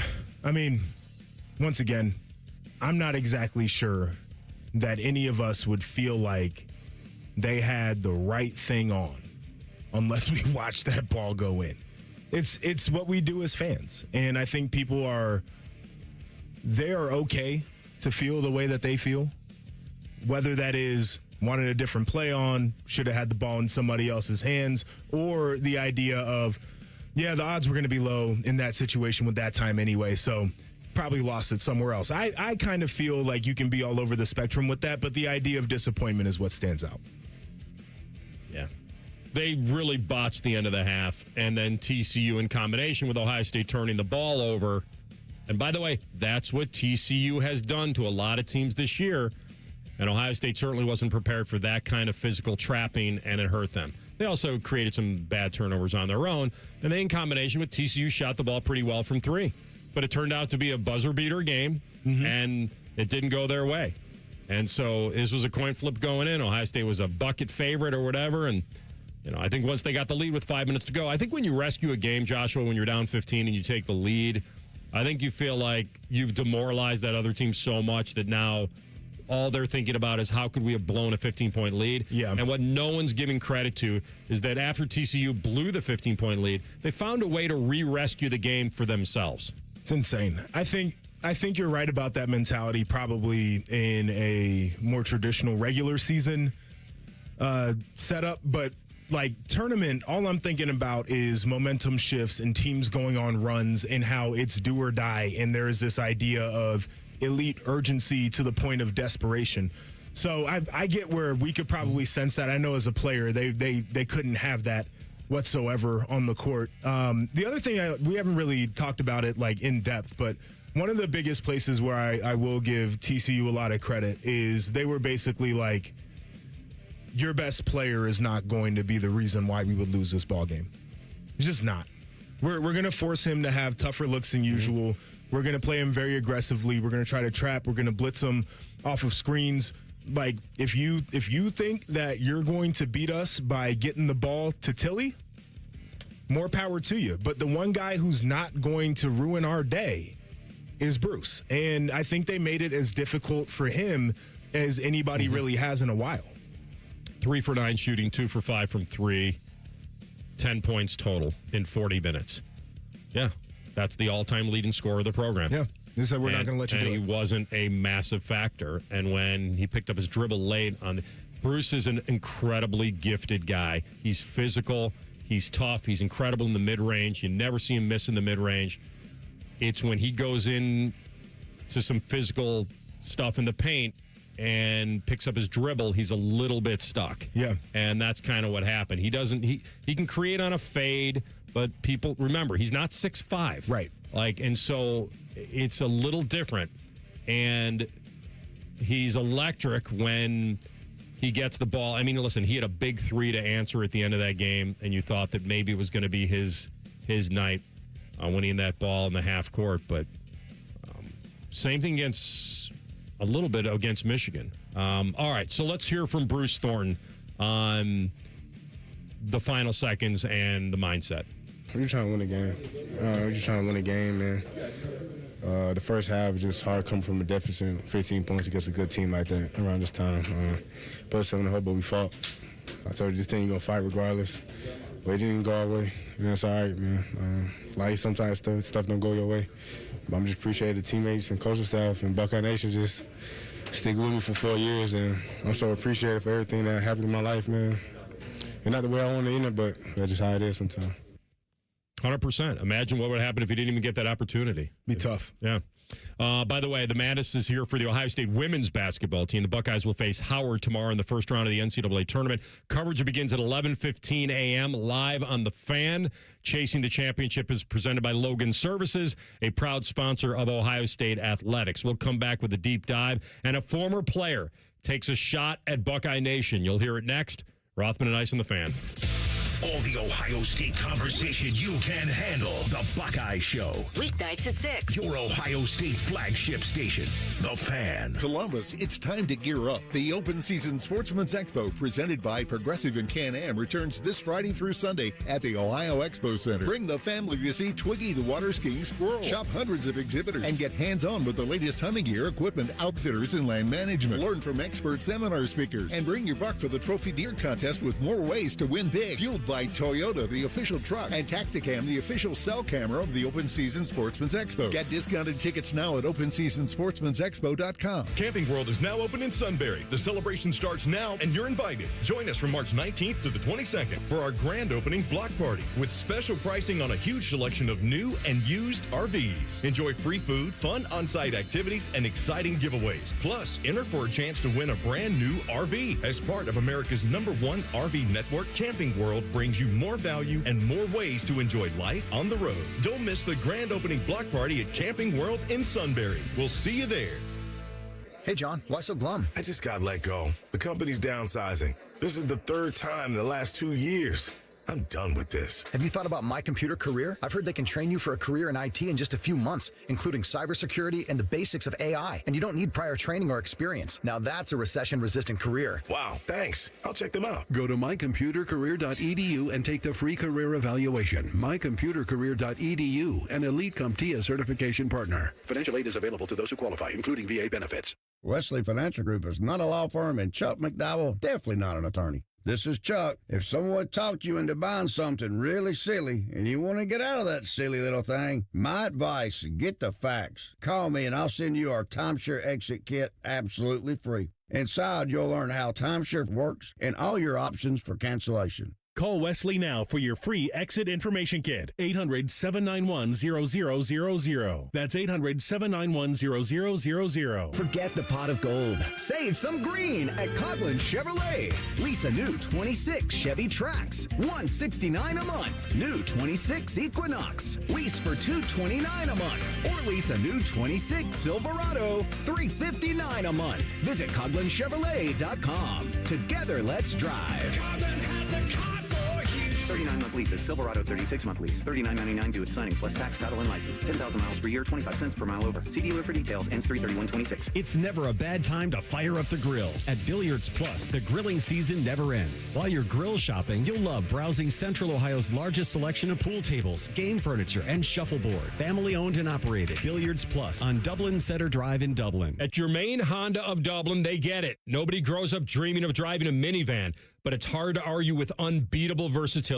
Enter the Honda Odyssey, packed with space, comfort, and family-friendly features that make life easier. And if you want efficiency, Germain Honda has you covered with great incentives on hybrid favorites like the CR-V, the Civic, and the Accord. Shop Germain Honda of Dublin on Sawmill Road just south of 270 and at GermainHondaofDublin.com. It's Timmy Hall here with Gordon Miller, founder of Miller Lending. Now, Gordon, I remember hearing of your no-cost mortgages back in 2008 when I was on the air in Raleigh-Durham. So what brings you to Central Ohio? Hey, Tim. Small world, isn't it? But we saw Columbus as the perfect market to offer our no-closing cost mortgage product. With a growing population and relocations, it was similar to our original decision to expand into Raleigh back in '96. Well, I got to see firsthand how well it worked in Carolina. So how about explaining to our listeners how it truly has no closing cost associated? That's right, Tim. Way back in 1987, I found a way to do mortgages without using the standard method of buying the rate down with thousands of dollars in various costs. Rates were volatile, much like they are today. And folks were stuck at higher rates because it simply costs too much to refinance.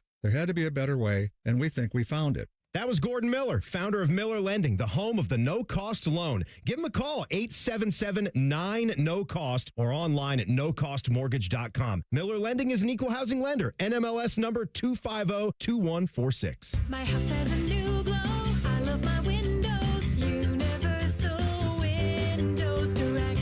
Right now, buy 2 windows, get 2 free in 24 months with no payments or interest, plus $500 off. Restrictions apply. Call 614-502-5220. Like me, you'll be saying, I love my windows. I love my windows. They've got that brand new home effect.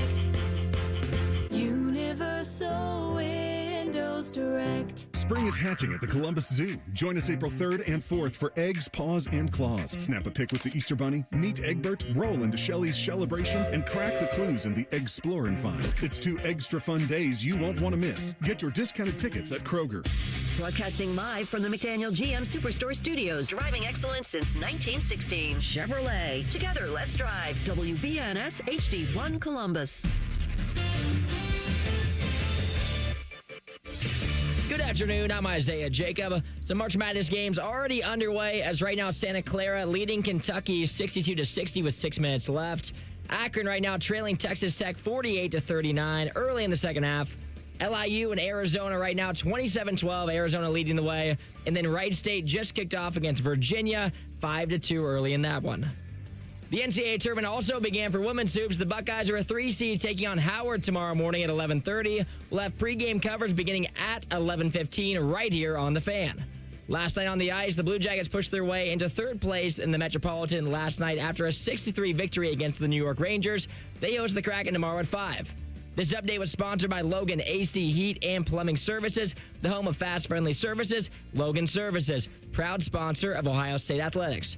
Breaking sports news when it happens on The Fan, Ohio sports destination.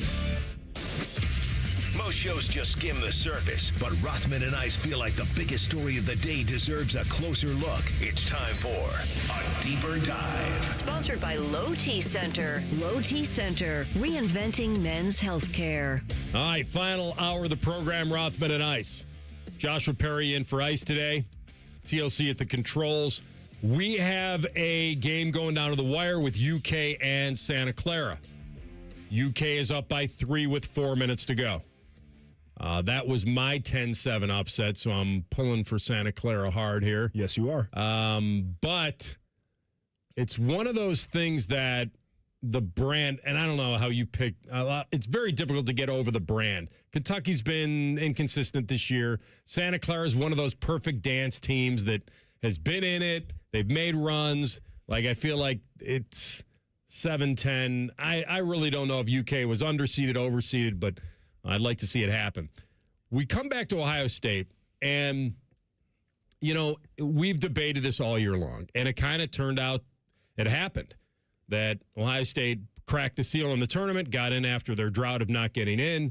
They get in, we get the week of hype, a lot of fun, a lot of dreams, and we start thinking, and then you get a second-year head coach that, you know, takes a step in the right direction, and you get an all-time leading scorer in the season, breaks almost a 40-year-old record. And you know what happens in March Madness? Fans swoop in right now because they've been knee-deep in football forever. And through the fall, through the playoff, through the Super Bowl, and by the time we even think about watching, and by the way, the sport sets it up for that anyway. Like, there are some good non-conference basketball games, but most of us, most of the people listening, really start watching when it comes down to the last 6-7 games, and is my team getting in or not? And then they start thinking about a bracket and all that. This sport has done it to itself, and it's a beautiful thing. All that matters is what you do in March. And I'm not taking away conference tournaments and conference titles. Right. Because it means something to the guys that do it. And they're playing 30 games to try to do it and set themselves up. And if you win a Big Ten title, it's great. But really, would you rather lay an egg at the Big Ten tournament and advance to the Sweet 16? Of course you would. Mm-hmm. Like, if I offered Buckeye fan, you get to win a Big Ten tournament and lay an egg in the dance, they wouldn't take that. They wouldn't take that trade. No. It's not worth it. The player might. And I'll tell you why. The player might want to be, quote, a Big Ten champion versus just a Sweet 16 and done team. But the fan wants 2 weekends of this. I don't know. I think the player might want the Sweet 16 as well. Over a Big Ten title if they've never had one? They haven't had a Big Ten title. Like, have they had a Sweet 16 before either? Well, I mean, Ohio State, we have a near example of this in 2021 when Ohio State went to overtime in the Big Ten tournament and then lost to Oral Roberts in the first round. So, like, Ohio State, if they had, I know this didn't happen, but, like, if they had beaten Illinois, I'm quite sure they would have rather had success in the tournament than winning the Big Ten and then losing to Oral. So there's something to what both of you guys are saying, because I've covered these tournaments and I've gone from site to site, and it's the most exciting thing ever. Mm-hmm. It's the most exciting thing to be able to travel and move around, and now your road advances here and your fans can follow you here, and the arenas are usually big enough where you can get tickets and follow your team around, and it's the beauty of it. And it's very, very cool to see how far you can go. You're playing teams you probably haven't played before, and sometimes you're playing them a day in between, and that's it. And it's very cool. Mark Titus, who played for this program, who would self-proclaimed, I would say, he would call himself a bench warmer, because that's where the old Club Trillion came from. And he's grown a big following, and whether it's blogging or doing stuff on pods or whatever, and he would get cheers from opposing fans, and he did a lot of good comedic jabs at even Evan Turner. They went back and forth and all that. And he's kind of the original viral guy in a way. And he's done a lot of stuff, whether it's with Fox Sports or now with Barstool. And he's a very creative guy. I think he's very intelligent. He knows basketball, despite not being a star player. I think he knows the sport as well as most, and played at Ohio State, just if you guys are keeping track at home, from 06 to 10.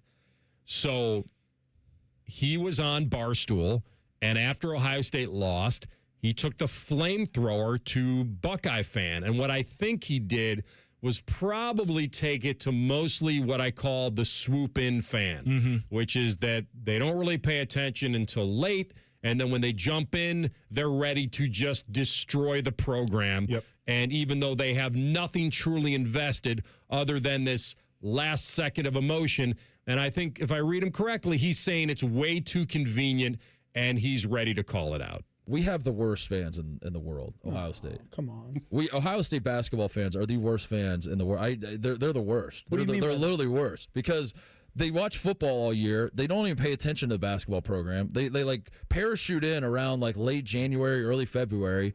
They look up the rankings, and if we're not ranked in the top 10, they're just like, everything sucks, fire everybody, this is terrible. They have no idea what they're talking about. They don't even know the names of the players, and they bitch like they want us to be a top 10 program, which I do too, but like, where's that? The reason the top 10 programs are the top 10 programs is because they carry themselves like top 10 programs 365 days a year, and the fans are invested in the program, and people are coming to the games, and the people are like studying the recruits, and like they pour their passion into this. They don't just like pop in and say like, oh, we're in the tournament, okay, I'll sit down and watch this game, and then we lose the game and you're like, fire the coach. It's absurd.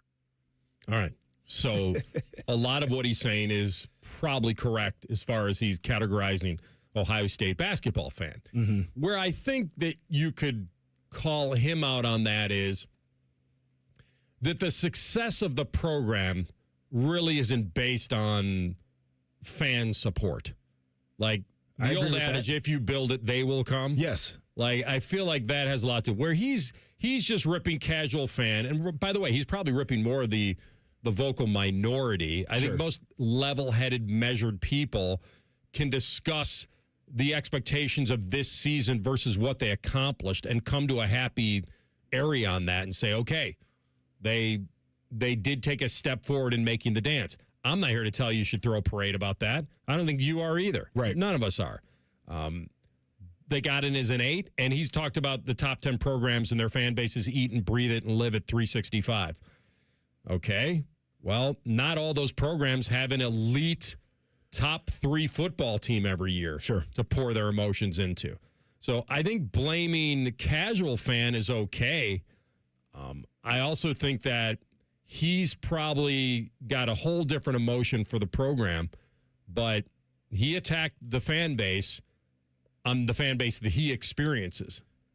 It feels to me like less people would be casual fans if they felt like they had something more to root for earlier in the season. Like, it's easy to swoop in once football is over, because watching this team the last half decade or whatever it's been, like, I don't know why anybody, like, in the midst of watching Ohio State football pursue a title and try to make a run, you're going to be like, I'm going to devote this much energy to basketball. It's just being honest. Like, I look at Indiana football as a great example of this. Nobody ever went to games, and then they started playing better and people went to games. Like, I think those two things have to happen. Like, you can't just expect people to continue to be diehards off of history.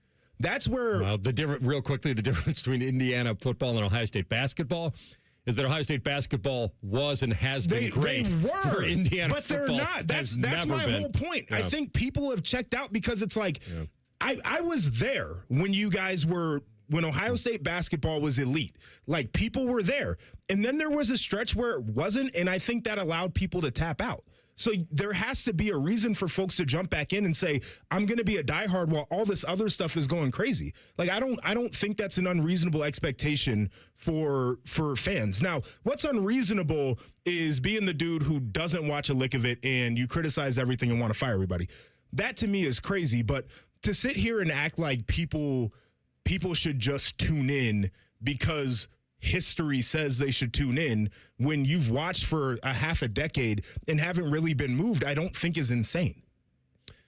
Okay, I'm okay with Ohio State fan if they want to critique the program. I don't think they need to be a basketball maven to come in and say, hey, this isn't good enough. But if they're not X and O'ing the program, like, I guess I can understand that. You and I feel like they somewhat met expectations for this year. Mm-hmm. Somewhat. They didn't exceed them. Right. I think they somewhat met them. Sure. This was not a top 25 program going into the year, but they were others receiving votes. People thought they would be a tough out. They had a great core coming back, and it turned out they had the all-time leading scorer of the program, a sharp-shooting young kid that we thought would grow. We thought they added some pieces around. It showed itself a little bit, and then you had a young coach learning on the fly and evolving himself. That's what this program is right now. I think to put any more expectation on this season was probably too much. I think they reached it. That's it. They reached it. They should be proud of fighting their way back in. I guess that's kind of the issue that people would have, though, is the idea that from where Ohio State basketball has been in history, like, this is expectation and they reached it. Like, that to me is one of those where it's like, what happened where this is just expectation? I think there are a lot of people who remember the glory days of Ohio State basketball and get really frustrated watching this team have to pick it up the way they did at the end of the year and then go out in the first round of the tournament. And I don't think that it's unreasonable for people to be like, what happened that I'm just supposed to be cool that this was meeting expectations. No, but it's realistic to feel like this season wasn't going to be a Final Four team. So I don't know, or a Sweet 16. Right. I guess it's like years and years of mounting frustration that, like, we had to even get to the point where we felt like this was meeting expectations. Right, but they got to create some momentum. Momentum just doesn't come from you're nothing and then you're a Final Four team. I'm not saying that's how it goes whatsoever, but I don't think people are necessarily being crazy when they're like, I'm frustrated that this is it. I think people are allowed to have high expectations of their programs, and they should. But maybe it's not a crazy projection, but rarely does this happen where you're elite in football and basketball at the same time. Yeah, it rarely happens. I mean, there was once upon a time. I know it's a different era, but I remember growing up as a young Buckeye here in town. Yeah, a lot to celebrate in a lot of sports. That's right, and that was pre-NIL. It was, and I'm not sure whether that has affected Ohio State's ability to compete with some of these traditional basketball schools like Purdue and UConn Nebraska and St. John's and Duke and Kentucky and other. I get it. I mean, I'm watching Nebraska basketball have like a little bit of a renaissance, and they're known for their football program, right? Like, I'm not, and I know they're not going to win a title, but can you be that? Well, they had never won an NCAA tournament game in their history. And we have. Yeah. That's what I'm saying. Like, that's why it's not crazy to me for people to feel away right now. All right, we're going to come back. A little more of that and the argument on the rightful owner of this piece of memorabilia. Rothman Ice and the Fan. The only workplace in America to participate in the Doorknob Fart Game. And we also play office basketball and sometimes do radio. The Fan, Ohio sports destination. It's never a bad time to fire up the grill. At Billiards Plus, the grilling season never ends. While you're grill shopping, you'll love browsing Central Ohio's largest selection of pool tables, game furniture, and shuffleboard. Family owned and operated. Billiards Plus on Dublin Center Drive in Dublin. Pepsi Prebiotic Cola in original and cherry vanilla. That Pepsi taste you love with no artificial sweeteners, only 30 calories, just 5 grams of sugar, and 3 grams of prebiotic fiber. That great Pepsi taste with even more to love. Pepsi Prebiotic Cola. Unbelievably Pepsi. If your roof is leaking, you don't need a sales pitch. You need answers. I'm Bill Schmidt with Brothers Roofing and Construction, a local certified contractor helping homeowners across central and southern Ohio solve real problems. No pressure, just honest work done right.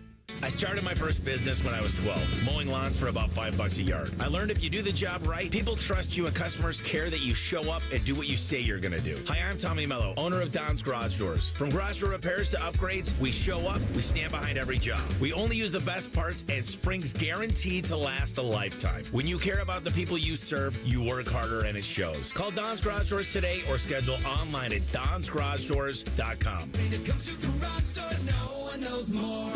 Hey, what's up? It's T-Bone. If your garage floor has stains, cracks, or even the dreaded bad epoxy job, maybe one you tried to do yourself, maybe one you paid for and it didn't work out, it can make your entire garage look bad. Let's be honest about it. And maybe those botched garage floor coatings that you've had in the past have put you off of ever getting it fixed. Well, my friends, let me tell you, the people at Comer & Cross Concrete Floor Coatings want you to know there is a fix out there. They can make your garage floor gleaming, glistening, look like a new car showroom. You call Comer & Cross at 1-800-NEW-FLOOR, and they will come out with their pros, no subcontractors, and install a gleaming new Comer & Cross garage floor in just one day. Yeah, this floor is guaranteed to never chip, crack, or even show tire lift like epoxy or paint can.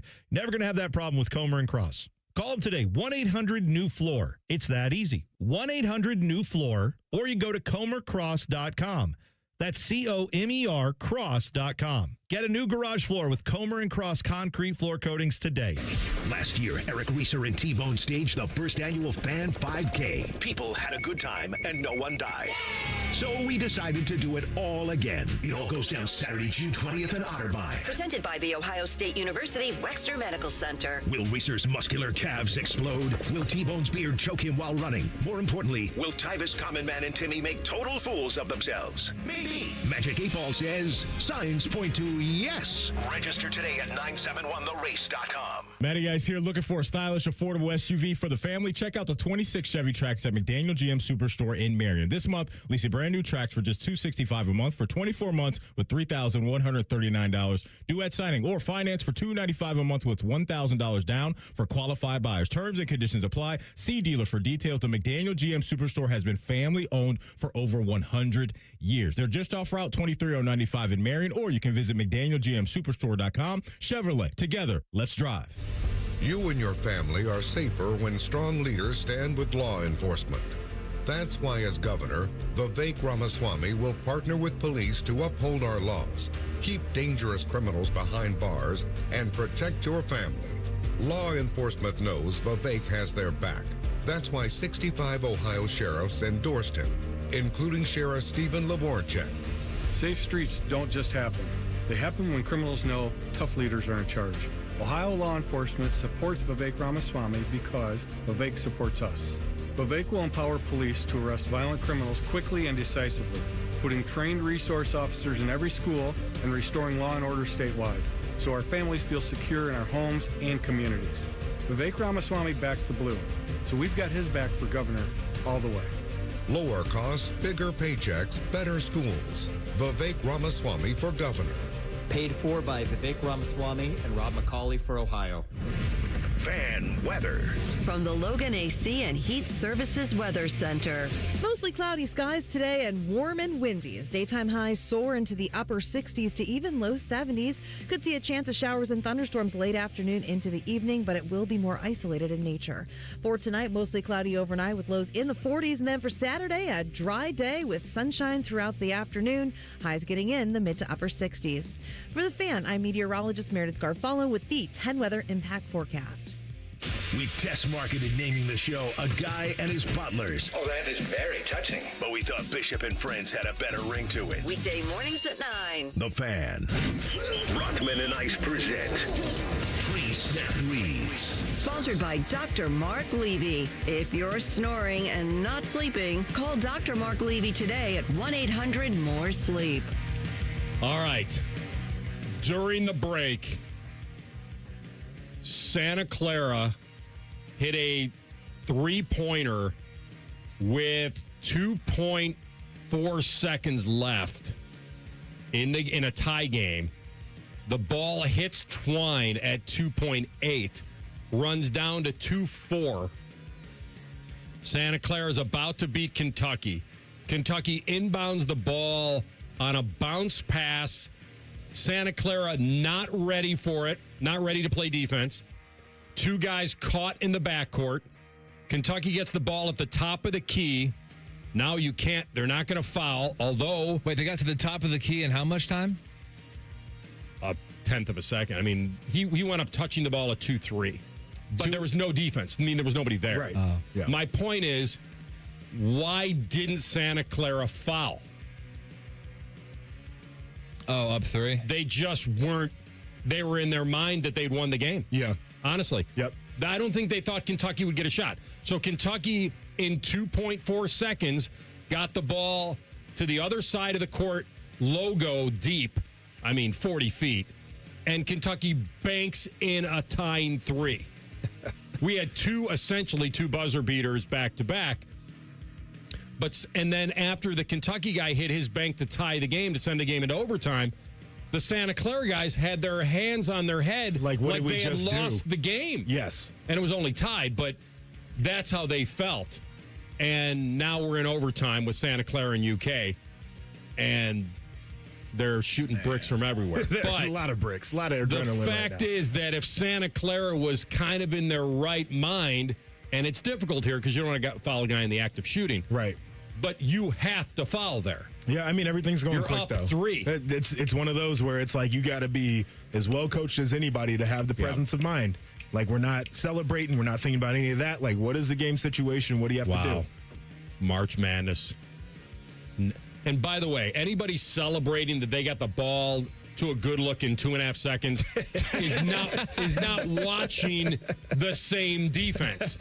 It's not the same. No, it's not the same. TCU played defense. The guy rerouted Bruce. Santa Clara was caught with two guys with their pants down. This is so good. This is so good.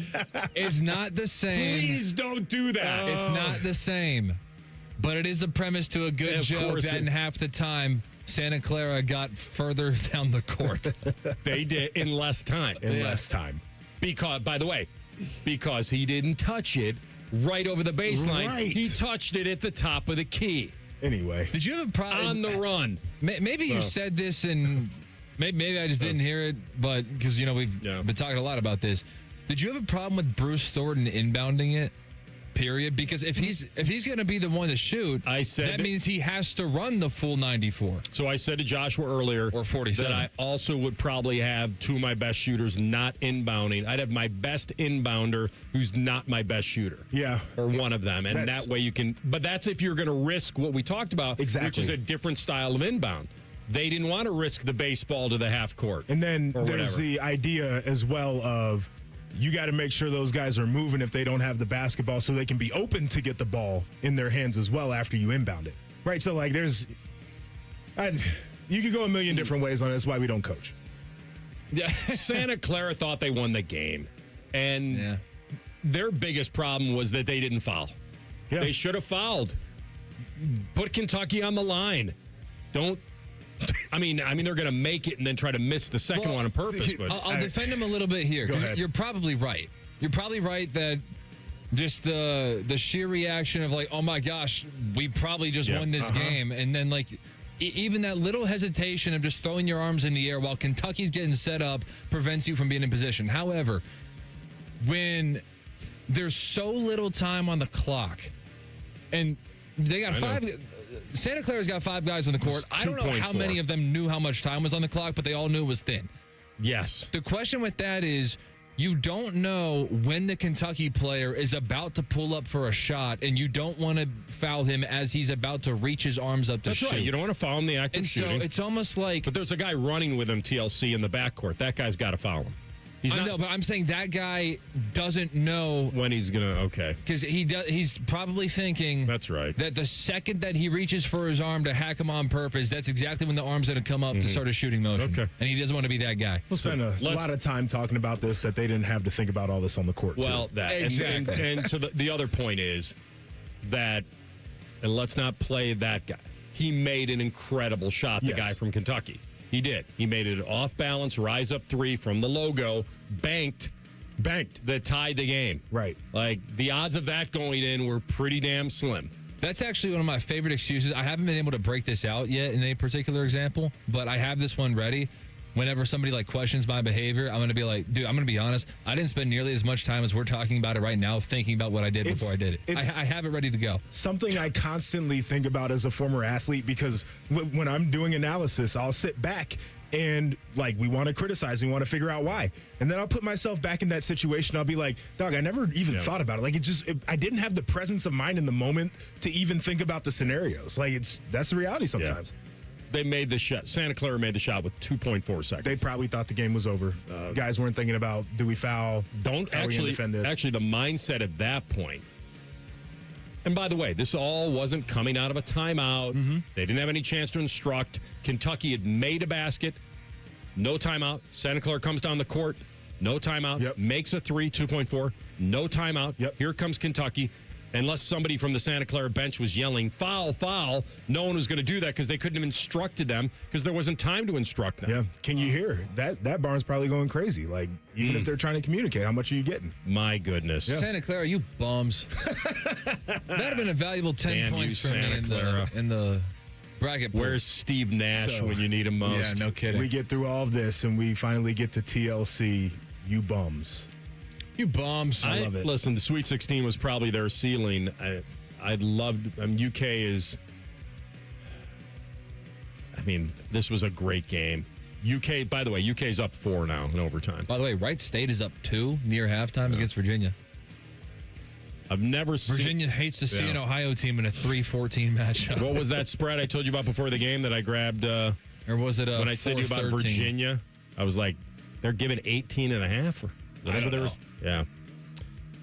All right. Well, that's a hell of a game. There's under a minute now, and Kentucky's up 4, but they don't have the ball. So there's still a chance. I asked Joshua after Kentucky banked the 3. I was like, well, who has momentum now? They both technically had buzzer beaters. But if you looked at the Santa Clara players after Kentucky hit their bank, they did not look like a team that felt they were going to overtime. No. It looked like a team that felt like they had lost. It also, to me, like Kentucky had been down in this game and then, got it back, whatever. Santa Clara hits the shot. As a Kentucky player, you're like, all right, is basically do or die now. You go down the court and then you tie it to go to overtime. Momentum's yours, in my opinion. Momentum's yours. All right, we're going to come back in 2 minutes with our friend Dave Metzold and check in on the Jackets, who are absolutely on a heater. And now they are in a very interesting but dangerous spot mentally, as they were informed last night that they are, quote, above the line. I'll tell you about that next. Rothman Ice and the Fan. Family owned and operated. It isn't all sunshine and rainbows. This is Dennis Sullivan, president of Care Heating and Cooling. Here's something you don't hear admitted very often. When you run a business with your family, you don't always get along with them. We argue, we debate, we have real conversations about the decisions that we make. But at Care, every conversation comes back to our priorities, doing right by our employees and our customers. Because when you treat your team like family, they take better care of the families they serve. And when you treat your customers the way you want your own family treated, trust follows. That mindset doesn't always maximize short-term profits, but it builds something better, long-term relationships. Today, more and more local companies are being bought by venture capital firms, where maximizing profits often leads to a sales-first mentality. Care is still family-owned and locally operated, so we can keep people, not profits, at the center of every decision. Care Heating and Cooling. Call 1-800-COOLING when you need a company you can trust. Hey, what's up? It's T-Bone. If your garage floor has stains, cracks, or even the dreaded bad epoxy job, maybe one you tried to do yourself, maybe one you paid for and it didn't work out, it can make your entire garage look bad. Let's be honest about it. And maybe those botched garage floor coatings that you've had in the past have put you off of ever getting it fixed. Well, my friends, let me tell you, the people at Comer and Cross Concrete Floor Coatings want you to know there is a fix out there. They can make your garage floor gleaming, glistening, look like a new car showroom. You call Comer and Cross at 1-800-NEW-FLOOR, and they will come out with their pros, no subcontractors, and install a gleaming new Comer and Cross garage floor in just one day. Yeah, this floor is guaranteed to never chip, crack, or even show tire lift like epoxy or paint can. Never going to have that problem with Comer and Cross. Call them today, 1-800-NEW-FLOOR. It's that easy. 1-800-NEW-FLOOR, or you go to comercross.com. That's C-O-M-E-R cross.com. Get a new garage floor with Comer and Cross Concrete Floor Coatings today. Rothman Ice is sponsored by your local Pella Window and Door showroom on Gemini Parkway. The Fan, Ohio sports destination. Maddie ranked the most dynamic duo of all time, Caesar Salad and Moscow Mule. This is Rothman and Ice. Looky here. I don't know if it was this guy. Somebody asked Adam Fantilli or told Adam Fantilli after the game last night, hey, you guys are currently in the playoffs now, basically, if the season ended today. And his eyes just lit up. And he was so good because he was so careful in saying, hey, doesn't change a thing, doesn't change a thing. But his initial reaction was like, wow, we have climbed this mountain and we're almost there. Let's not take our eyes off the prize or we tumble down the mountain. Our man Dave Metzold, one of the best in the biz, CBJ ringside reporter with us now on the Bryan Heating and Cooling Systems fan guest hotline. Metz, good to have you, brother. Hey, I like the shoes, by the way. That's funny. Apparently John Luke does too, so that's good. Explain to the folks. You have some kind of superstitious pair of sneaks now that you're wearing? No. They're not superstitious. So I'm old, right? And I see the kids, they wear suits and they wear like white tennis shoes. I'm like, man, am I too old to pull that off? I'm going to try it. So I tried it at the Carolina game and they won. And so Jeff Swoboda, the Jackets insider, said, man, now you got to do it the next game. So I had to do it last night and they won again. So it's going to be a thing now. I got to do it tomorrow, and then, on Long Island, and I got to keep it going. Well, if we actually had indoor malls again, you could go right from the rink to the mall and just walk around. You're a funny man. You're a funny man, AR. I got something else I could be doing right now. You could do some mall walking. You could do it. All right, so let's handle what is going on here. This team has handled pressure-packed hockey for a while now. They are above the line. Are you in the same mindset as them that this is actually now a great but dangerous spot to be? Yeah, because you have to be. I mean, they're in on percentage points, right? They're in because they played one less game than the New York Islanders. So they're in on percentage points. They are far from locking anything down. And they've got a huge game against that team that's just percentage points behind them on Sunday. Danger is you can't look to Sunday because you need the 2 points tomorrow too, right? So, I mean, every point is vital. They've got Boston twice, Montreal twice, this big game with the Islanders. There's no way they can celebrate being above the bar right now.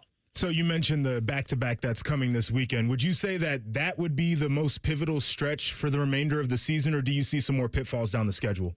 Well, I mean, every game is pivotal, Joshua. And the one you have to look at is the back-to-back on the last weekend of the regular season. They play in Montreal.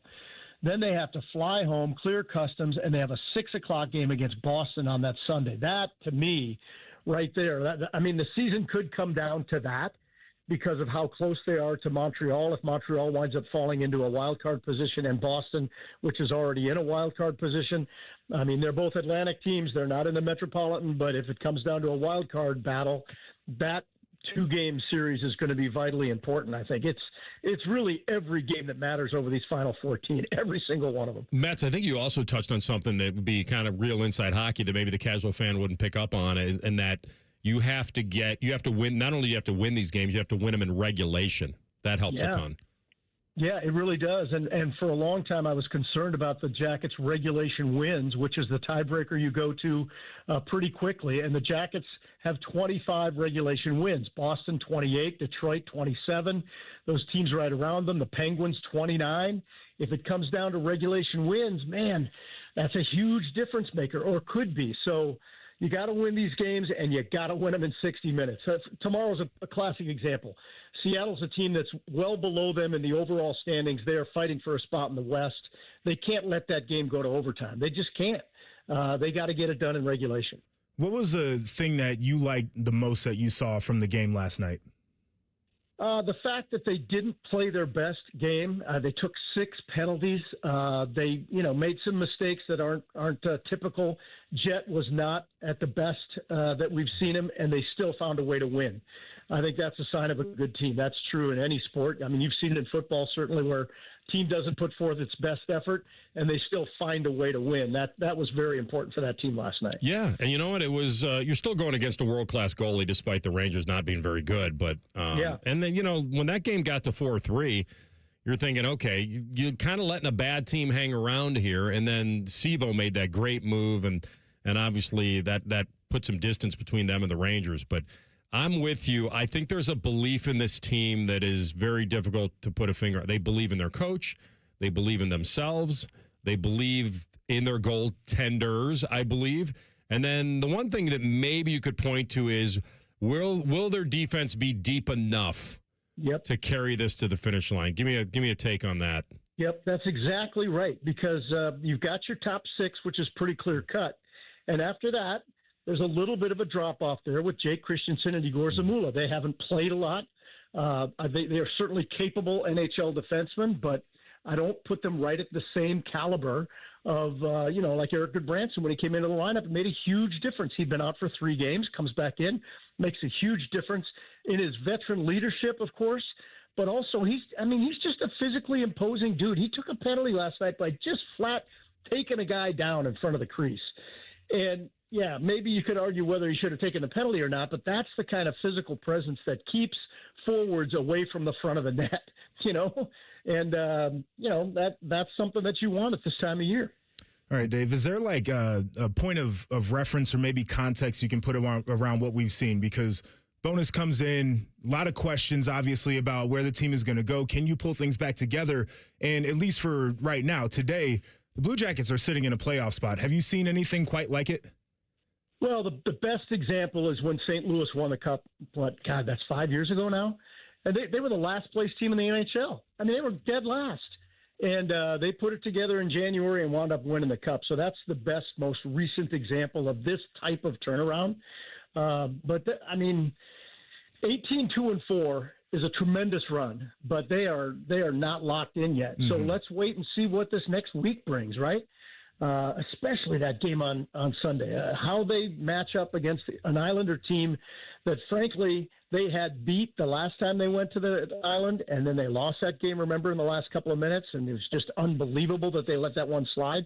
Let's see how they respond now when the pressure's really on here. Let's see how they respond to it. Our friend Dave Metzold, CBJ ringside reporter on the Bryant Heating Cooling Systems Fan Guest Hotline, 17-2-4 since Bonus took over, since Don Waddell pulled the trigger on that. So let me get your take on that. So, listen, I know age is a number to a lot of people, but he came off the boat and got to jump in on a half a season, essentially, and I would think if he gets them in, there's going to be a massive push to convince him to keep going. Do you have any inkling on if that were to happen, where his mindset would or could be? I know where it is right now, and I'll give you a quick little story from Florida. We were in Florida, and he had 4 of his buddies come to morning skate and come to the game. 4 of his buddies, all retired, his golfing crew, right? Like, they were coming to the game to see their buddy coach an NHL game again. And I said, hey, Bones, your buddies out there, they told me that we took you away from them. And he goes, you ask them, they'll tell you that I'm right where I want to be. I'm right where I want to be right now. And if that feeling, carries over through the summer, or it won't be that long because they'll have to negotiate something before that, then I think he would come back for one more year. I don't think he's coming back for 5. But, it gets him into the playoffs, develops these deep relationships with these guys, and gets to a point where he really wants to be not just back in the game, but back with this team to see what they can do again next year. I think he would give it another shot. Well, my man, it's we've had some great runs. You've watched them. I've watched them. You're a part of this one. Fantilli's on a little bit of a heater. And give me a take on Voronkov right now. And you know what? I was just having this conversation with somebody earlier today, because you talk about pushing the right buttons and making the right moves. Bones has said, look, you can be in, but if you make a mistake, you're going to get one shot. And then you make that mistake again, you're out. You're out of the lineup. And so Voronkov's sitting there, hasn't played in 4 games now, whatever, maybe 5. And other players are watching that going, geez, Voronkov's been riding the bench here for a while. I better be sharp when I go over the boards. If I'm on a power play, I better be sharp. If I'm on a penalty kill, I got to have my A game with me on every shift, because there's Dmitry Voronkov, who was playing on top power play minutes and was playing, sometimes top line, sometimes second line. Then he got demoted a little bit. But, that's a shining example of every guy better be at his very best every shift. Yeah. 14 to go, my man. And they're above the line. So they've gotten to this point. Now they got to get to the finish line. They're a very, very confident team right now. And it's really fun to see. Let's hope they ride it out all the way in. And then, as you know, anything can happen from there, bud. Great to have you on, man. Continue the good march and have a fun time Saturday night. I can't wait, man. I can't wait to see if they can keep this thing going, not just this weekend, but beyond that as well. Thanks, guys. And wear the shoes. Of course. Of course. It's on you now. It's all on you. It's on the shoes. See you, brother. It's our All boy, right, Dave Metzold, CBJ ringside reporter. And he was with us courtesy of the Bryant Heating Cooling Systems fan guest hotline. All right, we're going to come back and tell the truth next. Rothman and Ice and the Fan. Head to 971thefan.com to listen on demand and subscribe to all our podcasts. Wasting time has never been easier. The Fan, Ohio sports destination. The Sportsbook at Hollywood Casino Columbus is the place to be for all the basketball action. Watch every game at once on 2 video walls spanning 50 feet, plus over 30 TVs. Come show off your jump shot in our King of the Court drawings and take home memorabilia from a Cleveland basketball legend. We've also got unbeatable game day food and drinks all season long. Guarantee your spot. Reserve a table with up to $300 in dining credits at HollywoodColumbus.com. Must be 21. Gambling problem? Call 1-800-589-9966. With all that can go wrong in your home, it's enough to make you say, oh, brother. With Brothers Roofing and Construction, one call covers it all. Roofing, siding, rotting decks, bad chimneys. We take care of it all. And we do it right the first time. Spring is hatching at the Columbus Zoo. Join us April 3rd and 4th for Eggs, Paws, and Claws. Snap a pic with the Easter Bunny, meet Egbert, roll into Shelly's Celebration, and crack the clues in the Explore and Find. It's 2 extra fun days you won't want to miss. Get your discounted tickets at Kroger. Forget the pot of gold. Save some green at Coghlan Ford. During Ford Truck Month, take over $13,000 off MSRP, plus no payments until June on select new F-150s. New Bronco Sport or Ranger. Lease for $399 a month for 48 months. Visit CoglinFord.com. Factory rebates to the dealer. 90 days deferred payments. Not all buyers will qualify. Bronco $399 down. Ranger $2,000 down. 7,500 miles per year. 25 cents per mile over. Excludes $250 dock fee. $395 disposition fee at lease end. No security deposit. Ends 3/31/26. Want big flavor and even bigger value? The new $9.99 value meal has arrived at Hothead Burritos. Get your choice of a customized, loaded little burrito or bowl with fresh chips and salsa plus a drink, all for just $9.99 today. Hothead Burritos. Get up and get you some. It's 2026, the year you achieve your health goals. The Good Feet store wants to help. Trade in your bad feet for good feet. We want to help you walk, run, exercise, and play in comfort this year. Visit the Good Feet store on Polaris Parkway near the Polaris Mall or on Stringtown Road at Grove City.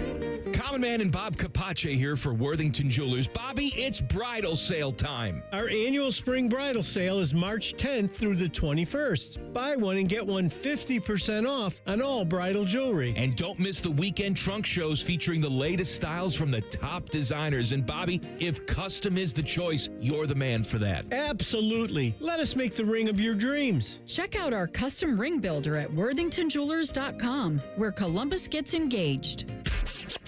Morning Juice is now on YouTube, weekday mornings starting at 6. If you're a fan of Bobby Carpenter, he's ready to attack and dominate. If you're a fan of Jeff Goodoff, drive directly to a hospital. Seriously. The Fan. Hi, I'm Dr. John Runyon from Runyon Dental Group. Are you missing teeth or do you have uncomfortable dentures? Dental implants can not only transform your smile, they can restore your confidence and allow you to eat those foods you love that you've been missing. When I was in my early 30s, I was in a similar situation needing complex dental work and dental implants. I understand all the emotions that you're feeling because I've been the patient and I know that we can help you. Schedule a free consultation today at RunyonDentalGroup.com. That's RunyonDentalGroup.com. I'm John Morgan of Morgan & Morgan. A question I get all the time is how did we become the largest injury firm in the world? We have over 1,000 lawyers in all 50 states and close to 6,000 coworkers. Our call center is on duty 24/7. You can reach us at any time at forthepeople.com. But the real reason is we won a lot. When you visit our website, go to our verdicts and settlements. There you will see what our clients were offered and what they were awarded at trial. All those verdicts help us resolve many cases fairly and early. You see, nothing beats reputation. The insurance industry knows who we are. We even have insurance adjusters call us for representation because they know too. We've made it easy. On your mobile device or computer, go to forthepeople.com and we will get busy. It's that easy. Call today. Morgan & Morgan, for the people. Injured? Dial pound law. Morgan & Morgan, Ohio office located at 600 Vine Street, Cincinnati. Prior results do not guarantee a similar outcome. All your favorite fan shows are available when you want them. Head to 971thefan.com and hit that subscribe button. The Fan, Ohio sports destination. Tell the truth with Rothman and Ice. Sponsored by McDaniel GM Superstore. Driving excellence since 1916. Chevrolet. Together, let's drive. All right, tell the truth. We're pinning our hopes to Wright State and Miami to carry the flag here in Ohio, it appears, because Akron is toast. They're down 19. That's over. Yikes. 20 make it. So, all right. Great season. 3 straight conference titles. All that good stuff in the tournament for Akron, but they're going bye-bye. All right, TLC, take us home, my man. So everything's riding on the Red Hawks, huh? For the state, pretty much? What a game that was. By the way, that does not count as... It counts because if they would have lost their first 4 game, everybody would have said, well, 31-0, that was nothing. Yeah. Like, if they would have lost their last 2 games of the year, I think people would have said 31-0 was great, but what did it even mean? Bruce Pearl was right. I heard. Well, I don't know if they would have meant that. No, I know they wouldn't have, but I heard a broadcaster, don't know who it was. Well, I was only watching the CBS games primarily yesterday, so that would have been either Ian Eagle or maybe Benetti. Somebody was crediting Howard University for getting their first program NCAA tournament victory, and it was a 16-16 first 4 game. That crap does not count. So you don't like HBCUs? Stop it. So you're saying if it's not in the main 64 bracket, yes, it doesn't count as a tournament win? Yes. You played your way into the field. You won the old MLB wild card. You're kind of in a qualifying tournament. You won game 163. Okay. So Miami's got to win one. I'm not upset in the field of 64 for me to say that they won a tournament game. I get where you're at, but because then everybody else, the tournament's a tournament now. Like, is it not a tournament game? Well, they weren't at the same. So do we give everybody else credit for making it past the field of 68? They wouldn't be in the main bracket. I know, but it's still, is that not the tournament? Or it's a tournament feeder. We got 60 buys. Okay. Yeah, it's a feeder. It's kind of a feeder event. I mean, it's like we got extra games in the NFL. We count the stats. Like, they're playing a game that's a tournament game. It counts as a win. The way they won, how they won, they were an underdog. It was a very important game for Miami to win. To go 31-0, and if you blow the last 2 games, and everyone's thought that you were the it team, you went undefeated, and everyone's questioned your schedule strength, like, that would have been a tough narrative for them to overcome if they would have gotten trounced. The fact that they won and the way they won, just hitting everything, it was a beautiful thing. And by the way, the play-by-play announcer for that game, Miami versus SMU, is phenomenal. He's awesome. I don't care who he is, we get him on the program. He was so good. I was so caught up in that game. He was great. What's his name? Yeah, thank you. Don't know. I forget it. It's something so Kent. good. Clark Kent. I think that's who it was. All right, take us home. Clark Kellogg Kent. He played in the NFL, though. We were looking at that up before the game. He was an NFL player who's now doing play-by-play. He's so good. It was impressive. Shefty tweeted during the show, Pittsburgh public schools will operate remotely from Wednesday, April 22nd through Friday, April 24th as the city prepares to host the NFL draft. Road closures, heightened security, parking restrictions, heavy traffic expected. The city believes remote learning is the best option during this time. Tell the truth, is it necessary to have the kids stay home and Zoom into school because of the draft being in town? Yeah, that's where I started rolling my eyes and sucking my teeth. Like, just give them the days off. What are we zooming in there for? Like, we're going to go on Schoology or whatever they use and like, oh, make sure you like, no, just give them the days off. They're fine. They're fine. They don't need to do the remote part of it. Just shut the city down and we're good. But why even shut it down? Why are they going to school? 500,000 to 700,000 people to descend Pittsburgh upon Pittsburgh. And somehow it's the logistic bus routes are going to be... I'm sure. Or maybe some of these kids have to walk to school through wherever all the stuff is going down. I don't know. But it sounds like enough chaos to where school officials might want to give the kids some time off. But just give them the time off. It's just going to be like gridlock in the city and no one's going to be able to get around because... Might be. So that's the reason, right? It's because the whole city's going into gridlock for transport, yeah, I guess. Yeah. At 8 in the morning and 3 in the afternoon, it's a problem? I mean, people probably like to drink. All right. I mean, I don't know. There are a bunch of elementary schools right next to bars. Well, I mean, I don't know. Who am I to say? A guy that just got like 3 free days off because of Ohio State basketball. Shut it down. Shut it down now. Full diehard. You're a funny man, AR. So we were going over before the show about this whole Jack Hughes thing. Jack Hughes, this Jack Hughes thing going on. You should have the drop ready. I know. I got to have that one ready at all times. To paraphrase Justin Jefferson, who gave a ringing endorsement of flag football being a part of the Olympics. Did you ever hear that? I don't know if I did. So when this happened, a lot of the NFL guys were like so hell bent on like, we got to play in the Olympics, this flag football. And Maddie and I were discussing this, and I'm like, how prestigious could this really be for an NFL player to try to win a gold medal playing touch football? Like, it just doesn't. Honestly, they should let the other guys do it. I don't think they need to be in there. I really don't.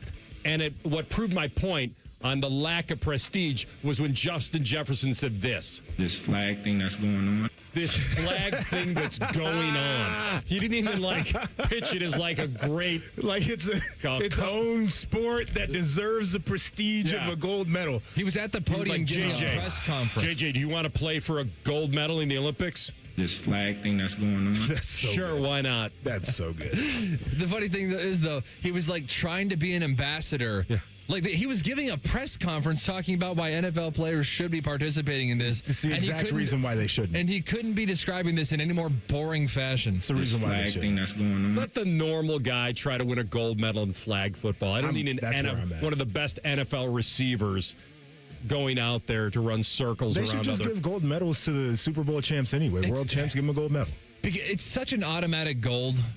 That's gold, Jerry, gold. It would be cool to be... Now, look, it would be really cool to be an Olympic gold medalist. And so I don't shame any of them, but it's also just like, do you feel like you missed out if you don't participate? I'm going to treat, if NFL players do their deal, right, treat it like people treat the bubble championship for the Lakers. Like, it counts, but people want to, they want to take a little bit off of it. I feel that way about an NFL player winning gold in flag football. Well, because there were no fans in the bubble? Well, yeah, people are like, oh, it wasn't a real championship, whatever. And I'm like, y'all are literal professional football players against these recreational flag football players from around the world.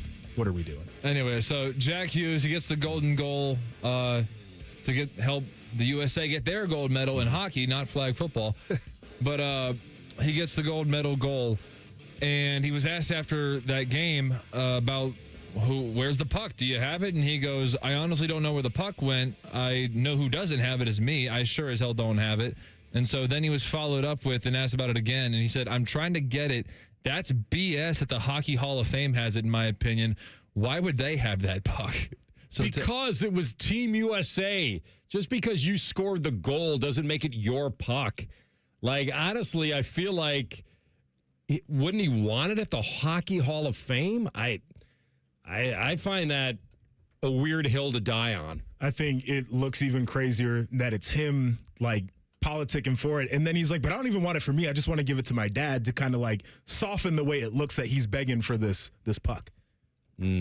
So. And I am looking at a half-empty bottle of Cavatier, which means that we are just about out of time. We absolutely are. Joshua, it's been a pleasure this week, man. Had a lot of fun. Good to have you aboard. Always TLC, good. thank you. We thank you for listening. Enjoy. Common Man and Timmy will take you through the afternoon and cover all the brackets and the busters then. Have a great, safe weekend. We'll talk to you on Monday at high noon. Rothman Ice and the Fan. I watch the game, and I have eyes. If the sound of another man slammed against plexiglass turns you on, you've come to the right place. Proud to be your home for Jackets hockey. The